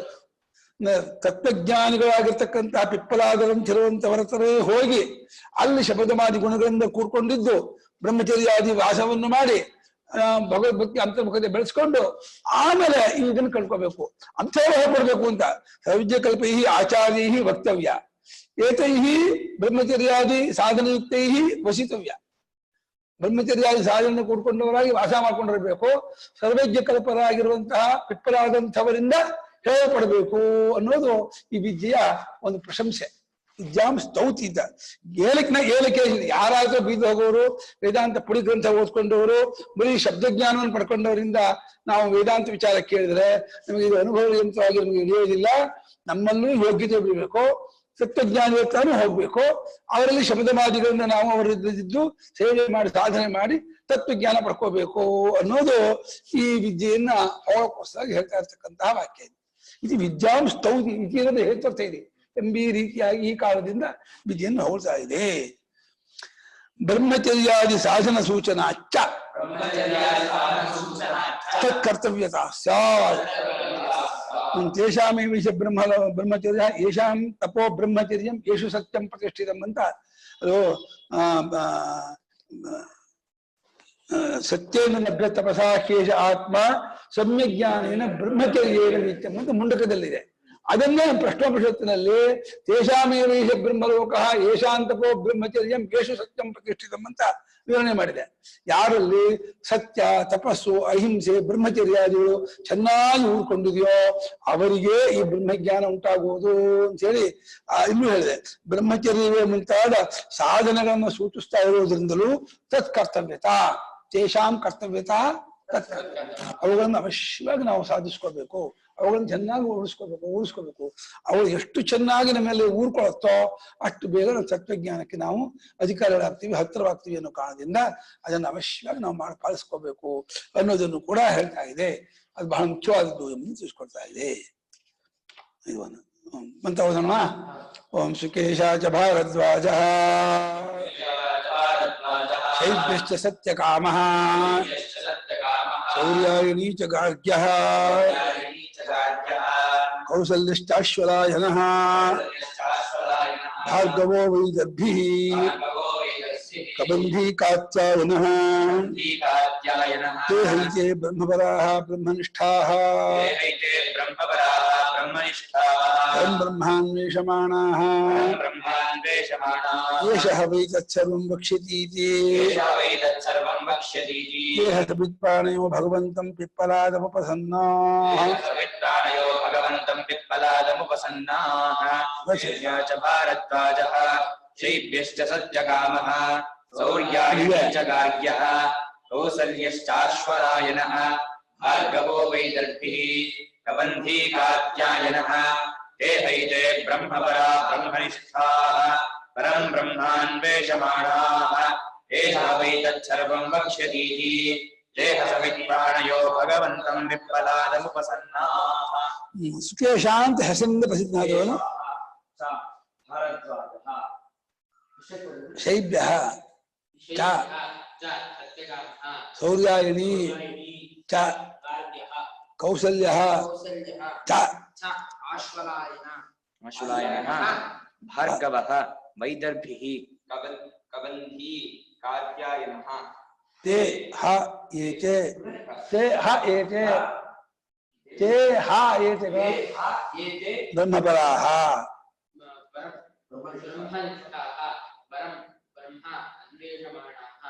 एष ह वै तत् सर्वं वक्ष्यति इति ते ह समित्पाणयः भगवन्तं पिप्पलादं उपसन्नाः. ಸುಕೇಶಾಂತ್ ಹೆಸರಿನವನು ಭರದ್ವಾಜನ ಮಗನಾದ ಭಾರದ್ವಾಜ, ಅದೇ ಭರದ್ವಾಜ ಗೋತ್ರವಾದ ಅದೇ. ಶೈಬ್ಯ ಅಂತ ಹೆಸರವನು ಶಿಬಿಯ ಮಗನ ಶೈಬ್ಯ. ಸತ್ಯಕಾಮ ಅಂತ ಸತ್ಯಕಾಮ ಅಂತ ಹೆಸರು, ಶಿಬಿಯ ಮಗನ ಅಂದ್ರೆ ಶೈಬ್ಯ ಅವನು. ಗಾರ್ಗ್ಯ ಶೌರ್ಯಾಯಿಣಿ ಅಂತ ಹೆಸರು, ಗರ್ಗ ಗೋತ್ರದವನಾದ್ರೆ ಗಾರ್ಗ್ಯ ಅವನು. ಅದು ಗಾರ್ಗ್ಯನ ಮಗನಾದ್ರೂ ಗಾರ್ಗ್ಯ ಇದೆ. ಕೌಸಲ್ಯ ಅಶ್ವಲಾಯನ ಅಂತ ಹೆಸರು, ಅಶ್ವಲಾಯನ ಮಗನ ಅಶ್ವಲಾಯನ. ಕೌಸಲ್ಯ ದೇಶದವನು, ಕೌಸಲ್ಯ ದೇಶದ ಕೌಸಲ್ಯ. ಭಾರ್ಗವ ಅಂತ ಹೆಸರು, ಭೃಗು ಗೋತ್ರದವನು ಭಗವನು. ವಿದರ್ಭ ದೇಶದವನು ಅಥವಾ ವಿದರ್ಭನ ಮಗನಾದ್ರೂ ವೈದರ್ಭಿ. ಕಬಂಧಿ ಅಂತ ಹೆಸರವನು. ಅವ ಕಾತ್ಯಾಯ ಕತ್ಯನ ಮಗನಾದ್ರಿಂದ ಅದು ಕತ್ಯನ ಮೊಮ್ಮಗ ಅವನು. ಆಯನ್ ಪತ್ರ ಬಂದಿದೆಯಲ್ಲ, ಕತ್ಯನ ಮೊಮ್ಮಗನಾದ್ರಿಂದ ಕಾತ್ಯಾಯನ. ತೇ ಹೈತೆ ಇವರೆಲ್ಲರೂ ಕೂಡ ಬ್ರಹ್ಮ ಪರರು. ಬ್ರಹ್ಮ ಅಂದೇನೋ ಸಗುಣ ಬ್ರಹ್ಮ, ಸಗುಣ ಬ್ರಹ್ಮದಲ್ಲಿ ಮುಳುಗಿದವರು. ಹೆಂಗ ಅರ್ಥ ಮಾಡ್ತೀರಾ? ಮುಂದೆ ಪರಬ್ರಹ್ಮಾನ್ವೇಷಣ ಆಗಿರೋದ್ರಿಂದ ಇಲ್ಲಿ ಪರಬ್ರಹ್ಮನ ತಿಳ್ಕೊಂಡಿದ್ದ ಬ್ರಹ್ಮಪರ ಅಂತ ಪರಬ್ರಹ್ಮ ಅನ್ವೇಷಣೆ ಬರೋಲ್ಲ. ಇಲ್ಲಿ ಬ್ರಹ್ಮಪರಾಹ ಅಂತಂದ್ರೆ ಸಗುಣ ಬ್ರಹ್ಮಪರಾಹ ಅಂತ ಅರ್ಥ. ಸಗುಣ ಬ್ರಹ್ಮದಲ್ಲಿ ಮುಳುಗಿದವರು ಮತ್ತು ನಿಷ್ಠರು ಅಂದ್ರೆ ಅಲ್ಲೇ ನೆಲೆ ನಿಂತವರು, ಅಂದ್ರೆ ಸಗುಣ ಬ್ರಹ್ಮೋಪಾಸನೆ ಮಾಡಿ ಸಾಕ್ಷಾತ್ಕಾರ ಮಾಡಿಕೊಂಡ್ರು ಅಷ್ಟು ಮಟ್ಟಿನ ಸಂಸ್ಕಾರ ಹೊಂದಿರ್ತಕ್ಕವರು. ಅಷ್ಟಾದರೂ ಅವರಲ್ಲಿ ಇನ್ನೂ ಕೃತಾರ್ಥತ್ವ ಬುದ್ಧಿ ಉಂಟಾಗಿರ್ಲಿಲ್ಲ. ಅದು ಪರಬ್ರಹ್ಮ ಅನ್ವೇಷಣಮಾನ. ಪರಬ್ರಹ್ಮ ಅಂದ್ರೆ ನಿರ್ಗುಣ ಬ್ರಹ್ಮ, ನಿರ್ವಿಶೇಷ ಬ್ರಹ್ಮ, ಸರ್ವಾತ್ಮವಾದ ಬ್ರಹ್ಮ. ಅದನ್ನು ಅನ್ವೇಷಣ ಅಂದ್ರೆ ಹುಡುಕೋದು ಅಂದ್ರೆ ಕಂಡುಕೊಳ್ಳೋದು. ಅದನ್ನು ಕಟ್ಕೊಳ್ಬೇಕು ಅನ್ಕೊಂಡವರಾಗಿ ಬಂದು ಏಷ ಅಭಿನಯ ಮಾಡಿದೆ. ಇವರಂತೂ ಪಿಪ್ರಾತ್ ತೋರಿಸ್ಕೊಂಡು ಸರ್ವಂ ಭಕ್ಷ್ಯತಿ, ನಾವು ಏನೇನು ಕೇಳ್ತೀವೋ ಎಲ್ಲಕ್ಕೂ ಇವರು ಉತ್ತರ ಕೊಡ್ತಾರೆ ಅಂತ ಅನ್ಕೊಂಡು ಇತಿ ಇದು ತೋರ್ತದೆ. ಈ ಪ್ರಕಾರ ಅನ್ಕೊಂಡು ತೇನ ಆ ಷಡ್ ಋಷಿಗಳು ಸಮಿತ್ಪಾಣಿಗಳು ಅಂತ. ಸಮಿತ್ಪಾಣಿ ಅಂದ್ರೆ ಸಮಿತ್ಭಾರ ಗೃಹೀತ ಹಸ್ತಾಹ ಅಂತ, ಕೈಯಲ್ಲಿ ಸಮಿತ್ತನ್ನು ಹಿಡ್ಕೊಂಡು ಅಂತ. ಸಮಿತ್ತನ್ನ ಹೇಗೆ ಅಗ್ನಿ ಹಾಕಿದ್ರೆ ಪೂರ್ತಿ ಸುಟ್ಟಾಕ್ಬಿಡುತ್ತೋ ಅದೇ ರೀತಿ ನಮ್ಮರ ಸಂಚಿತ ಆಗಾಮಿ ಪ್ರಾರ್ಥ ಎಲ್ಲಾ ಕರ್ಮವನ್ನು ತಾವು ಸುಟ್ಟಾಕ್ಬೇಕು, ಕರ್ಮ ಬಂಧನದಿಂದ ನಮ್ಮನ್ನ ಬಿಡಿಸಬೇಕು ಅನ್ನೋದಕ್ಕೆ ಅದು ಲಿಂಗ, ಅದು ಪ್ರತೀಕ, ಅದು ಗುರುತು, ಸಮಿತನ್ನು ತೆಗೆದುಕೊಂಡು ಹೋಗೋದು. ಎರಡನೇದು ಗೌರವ ಹೌದು, ಗುರುಗಳ ಹತ್ರ ಹೋಗ್ಬೇಕಾದ್ರೆ ಸಮಿತ್ತು ಹಣ್ಣು ಇತ್ಯಾದಿ ತೆಗೆದುಕೊಂಡು ಹೋಗ್ಬೇಕು. ಅದು ಆ ಕಾಲದ ಸಮಿತ್ಪಾಣಿಯಾಗಿ ಹೋದರೆ ಬಹಳ ಗೌರವಯುತವಾಗಿ ಹೋಗೋದು ಅಂತ ಹೇಳ್ತಾ ಇದ್ರು. ಹಾಗಿದ್ದವರಾಗಿ ಭಗವಂತರಾದ ಷಡ್ಗುಣೇಶ್ವರಿ ಸಂಪನ್ನರಾಗಿರ್ತಕ್ಕಂತಹ ಪಿಪ್ಪಲಾದರನ್ನ ಅವರೆಲ್ಲರೂ ಬಳಿಸಾರಿದರು, ಅವರೆಲ್ಲರೂ ಹೋದರು ಅಂತ. 11:30 ಆಯ್ತು, ಸಾಕು, ನಾಳೆ ಮುಂದಕ್ಕೆ ಹೋಗೋಣ.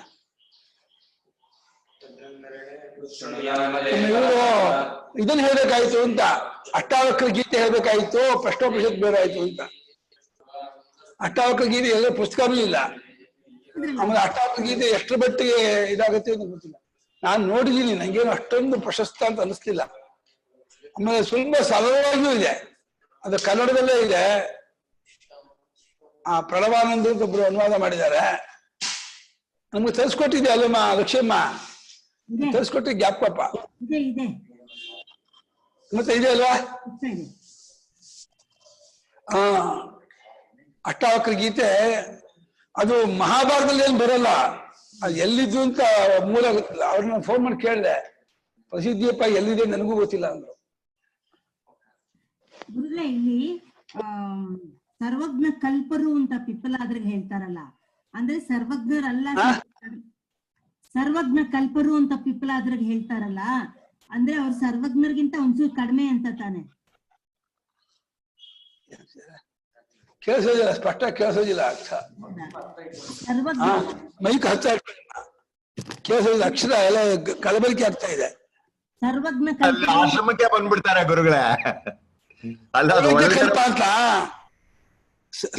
ಕಲ್ಪ ಅಂದ್ರೆ ಕಮ್ಮಿ ಅಂತ, ಆಲ್ಮೋಸ್ಟ್ ಸರ್ವಜ್ಞ ಅಂತ, ಬಲಮಟ್ಟು ಸರ್ವಜ್ಞ ಸ್ವರೂಪರಾಗಿರುವ ಭಗವಂತರಾದ ಪಿಪ್ಪಲಾದರು ಅಂತ.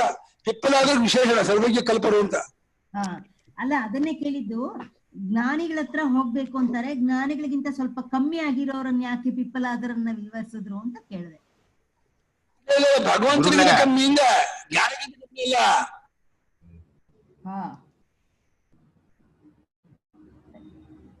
ಮತ್ತೆ ಸೃಷ್ಟಿ ಕ್ರಮನ ವಿವರಿಸುವಾಗ ಅವರು ಏಕವಾಕ್ಯತೆ ಮಾಡಿದ್ರಲ್ಲ ಗುರುಗಳು. ಇನ್ನೊಂದು ಕಡೆ ನೀವು ಹೇಳಿದ್ರಲ್ಲ, ಸೃಷ್ಟಿ ಬೇರೆ ಬೇರೆ ಇದ್ರಲ್ಲಿ ಬೇರೆ ಬೇರೆ ತರ ಹೇಳಿರೋ ಕಾರಣ ಸೃಷ್ಟಿ ಕೇಳಿಸ್ತಾ ಇಲ್ವಾ? ಭಗವಂತ ಹೇಳ ಗುರುಗಳೇ ಅನ್ಮ್ಯೂಟ್ ಆಗ್ಬೇಕು. ಅಲ್ಲ ಗುರುಗಳೇ, ಸೃಷ್ಟಿ ಉಪನಿಷತ್ತಿನ ಏಕವಾಕ್ಯತೆ ಮಾಡಿದ್ರಲ್ಲ ಸೃಷ್ಟಿ ಬಗ್ಗೆ, ಪಂಚೀಕರಣದ ಬಗ್ಗೆ.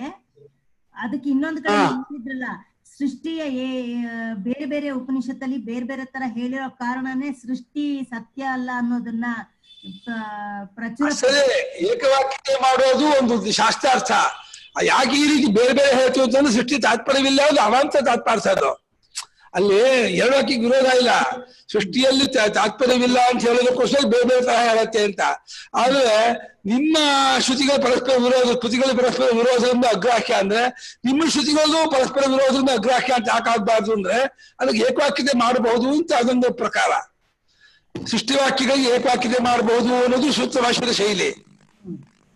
ಆದರೆ ಪರಸ್ಪರ ವಿರೋಧವಾದ ಅಪ್ರಮಾಣವಾಗತ್ತೆ ಅಂತ ಒಂದು ವಾಕ್ಯ ಇದೆ. ಅದು ಸಾಂಖ್ಯ ಸ್ಮೃತಿ, ತಾರ್ಕಿಕ ಸ್ಮೃತಿ ಪರಸ್ಪರ ವಿರೋಧವಾಗುತ್ತಾದ್ರಿಂದ ಅದು ಅಪ್ರಮಾಣವಾಗುತ್ತೆ ಅಂತ ಆದ್ರೆ ನಿಮ್ಮ ಶ್ರುತಿಯಲ್ಲೂ ಪರಸ್ಪರ ವಿರೋಧದಿಂದ ಯಾಕೆ ಅಪ್ರಮಾಣವಾಗಬಾರ್ದು ಅಂತ ಕೇಳಿದ್ರೆ, ಇಲ್ಲೆಲ್ಲ ನಮ್ಮಲ್ಲಿ ವಿರೋಧವಿಲ್ಲ, ಇವೆಲ್ಲ ಏಕವಾಕ್ಯತೆ ಮಾಡಬಹುದು ಅಂತ ಒಂದು ಉತ್ತರ ಅದಕ್ಕೆ. ಸೃಷ್ಟಿವಾಕ್ಯಗಳಿಗೆ ಏಕವಾಕ್ಯತೆ ಮಾಡೋದು ಆಗತ್ತೆ ಅಂತ, ಅದು ಏಕವಾಕ್ಯತೆ ಮಾಡ್ಲೇಬೇಕು ಅಂತ ಇದೆಯಲ್ಲ, ಸೃಷ್ಟಿ ಇಲ್ಲ ಅನ್ನೋದಲ್ಲೇ ತಾತ್ಪರ್ಯವಿದೆ. ಆದ್ರೆ ಸೃಷ್ಟಿವಾಕ್ಯದಲ್ಲಿ ಇದಾಗ್ಬಿಟ್ರೆ, ವಿರೋಧ ಆಗ್ಬಿಟ್ರೆ ಅವ್ರ ಮೇಲೆ ಏನ್ ದೋಷ ಹಾಕಿದ್ರು ಆ ದೋಷ ನಿಮಗೆ ಬಂದ್ಬಿಡುತ್ತಲ್ಲ. ಬೇರೆ ವಾದಿಗಳ ಮೇಲೆ ಏನ್ ದೋಷವನ್ನು ಆರೋಪ ಮಾಡಿದ್ರೋ ಆ ದೋಷ ನಿಮಗೂ ಬರುತ್ತಲ್ಲ. ಒಂದೊಂದು ಶ್ರುತಿ ಒಂದೊಂದು ಸೃಷ್ಟಿ ಹೇಳ್ತಾ ಇದೆ ಅಂದ್ರೆ ಶ್ರುತಿಗಳಲ್ಲಿ ವಿರೋಧವಿದೆ ಅಂತಾಗಿ ಅಪ್ರಮಾಣ ಅಂತ ಆಗ್ಬಿಡುತ್ತಲ್ಲ ಅಂತ ನಮ್ಮಂದ್ರೆ ನಿಮಗೂ ಅಪ್ರಮಾಣ ಬರುತ್ತಲ್ಲ, ನಮ್ಗೆ ಏಕವಾಕ್ಯತೆ ಮಾಡಕ್ ಆಗತ್ತೆ.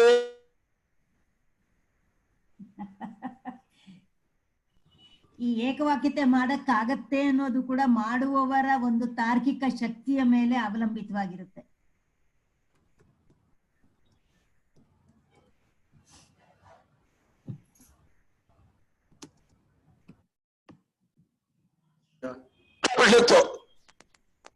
ಗುರುಗಳೇ ನೀವು ಮ್ಯೂಟ್ ಆಗೋಗಿತ್ತು, ಮ್ಯೂಟ್ ಆಗೋಗಿತ್ತು ನಿಮ್ದು, ತಿರ್ಗಾ ಹೇಳಿ. ಅದೇನೋ ಮಧ್ಯ ಮ್ಯೂಟ್ ಆಗುತ್ತೆ. ಮ್ಯೂಟ್ ಇಲ್ಲಪ್ಪ, ಮ್ಯೂಟ್ ಓಪನ್ ಇದೆ, ಕೇಳಿಸ್ತಾ ಇಲ್ವಾ? ಇವಾಗ ಕೇಳಿಸ್ತದೆ ಗುರುಗಳೇ, ಮುಂಚೆ ಮಧ್ಯ ಹೊರಟೋಗುತ್ತೆ. ಅಲ್ಲ, ಪ್ರಶ್ನೋಪನಿಷತ್ತು ಯಾರಿಗೆಲ್ಲ ಬೇಕಾಗಿ ಕೇಳ್ತಾ ಇದ್ದಾರೆ. ಪ್ರಶ್ನೋಪನಿಷತ್ತು ಅಲ್ಲ, PDF ಎಲ್ಲಾರ್ಗು ಕಳ್ಸಿದೆ. ಸರಿ, ಪುಸ್ತಕ ಯಾರಿಗಾದ್ರು ಬೇಕಾದ್ರೆ ಹೇಳ್ದೆ. ಪುಸ್ತಕ ಇವತ್ತು ಸಂಜೆ ಗಣಪತಿ ಮಂಗಳಾರತಿ ಇದೆ, ಯಾರ್ಯಾರಿಗೆ ಅವಕಾಶ ಇದೆ ಅವರೆಲ್ಲ ಬರ್ಬೋದು. ಮಂಗಳಾರತಿಗೆ 7 ರಿಂದ 8 ಮಂಗಳಾರತಿಗೆ, ಗಣಪತಿ ಮಂಗಳಾರತಿ. ಭಜನೆ ಮಾಡ್ತೀರಾ?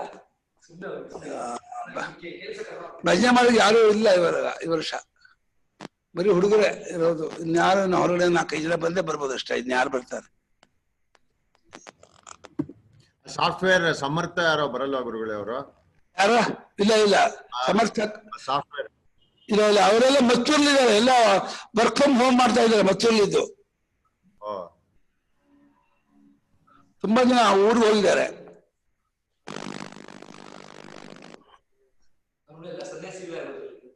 ಇವ್ರು ಹೊರಟೋದ್ರ ಗುರುಗಳೇ ಅಶ್ವತ್ಥವಧಾನಿಗಳು? ಇಲ್ಲ, ಮಗ ಮನೆ ಇದ್ದಾರೆ ಇವತ್ತು.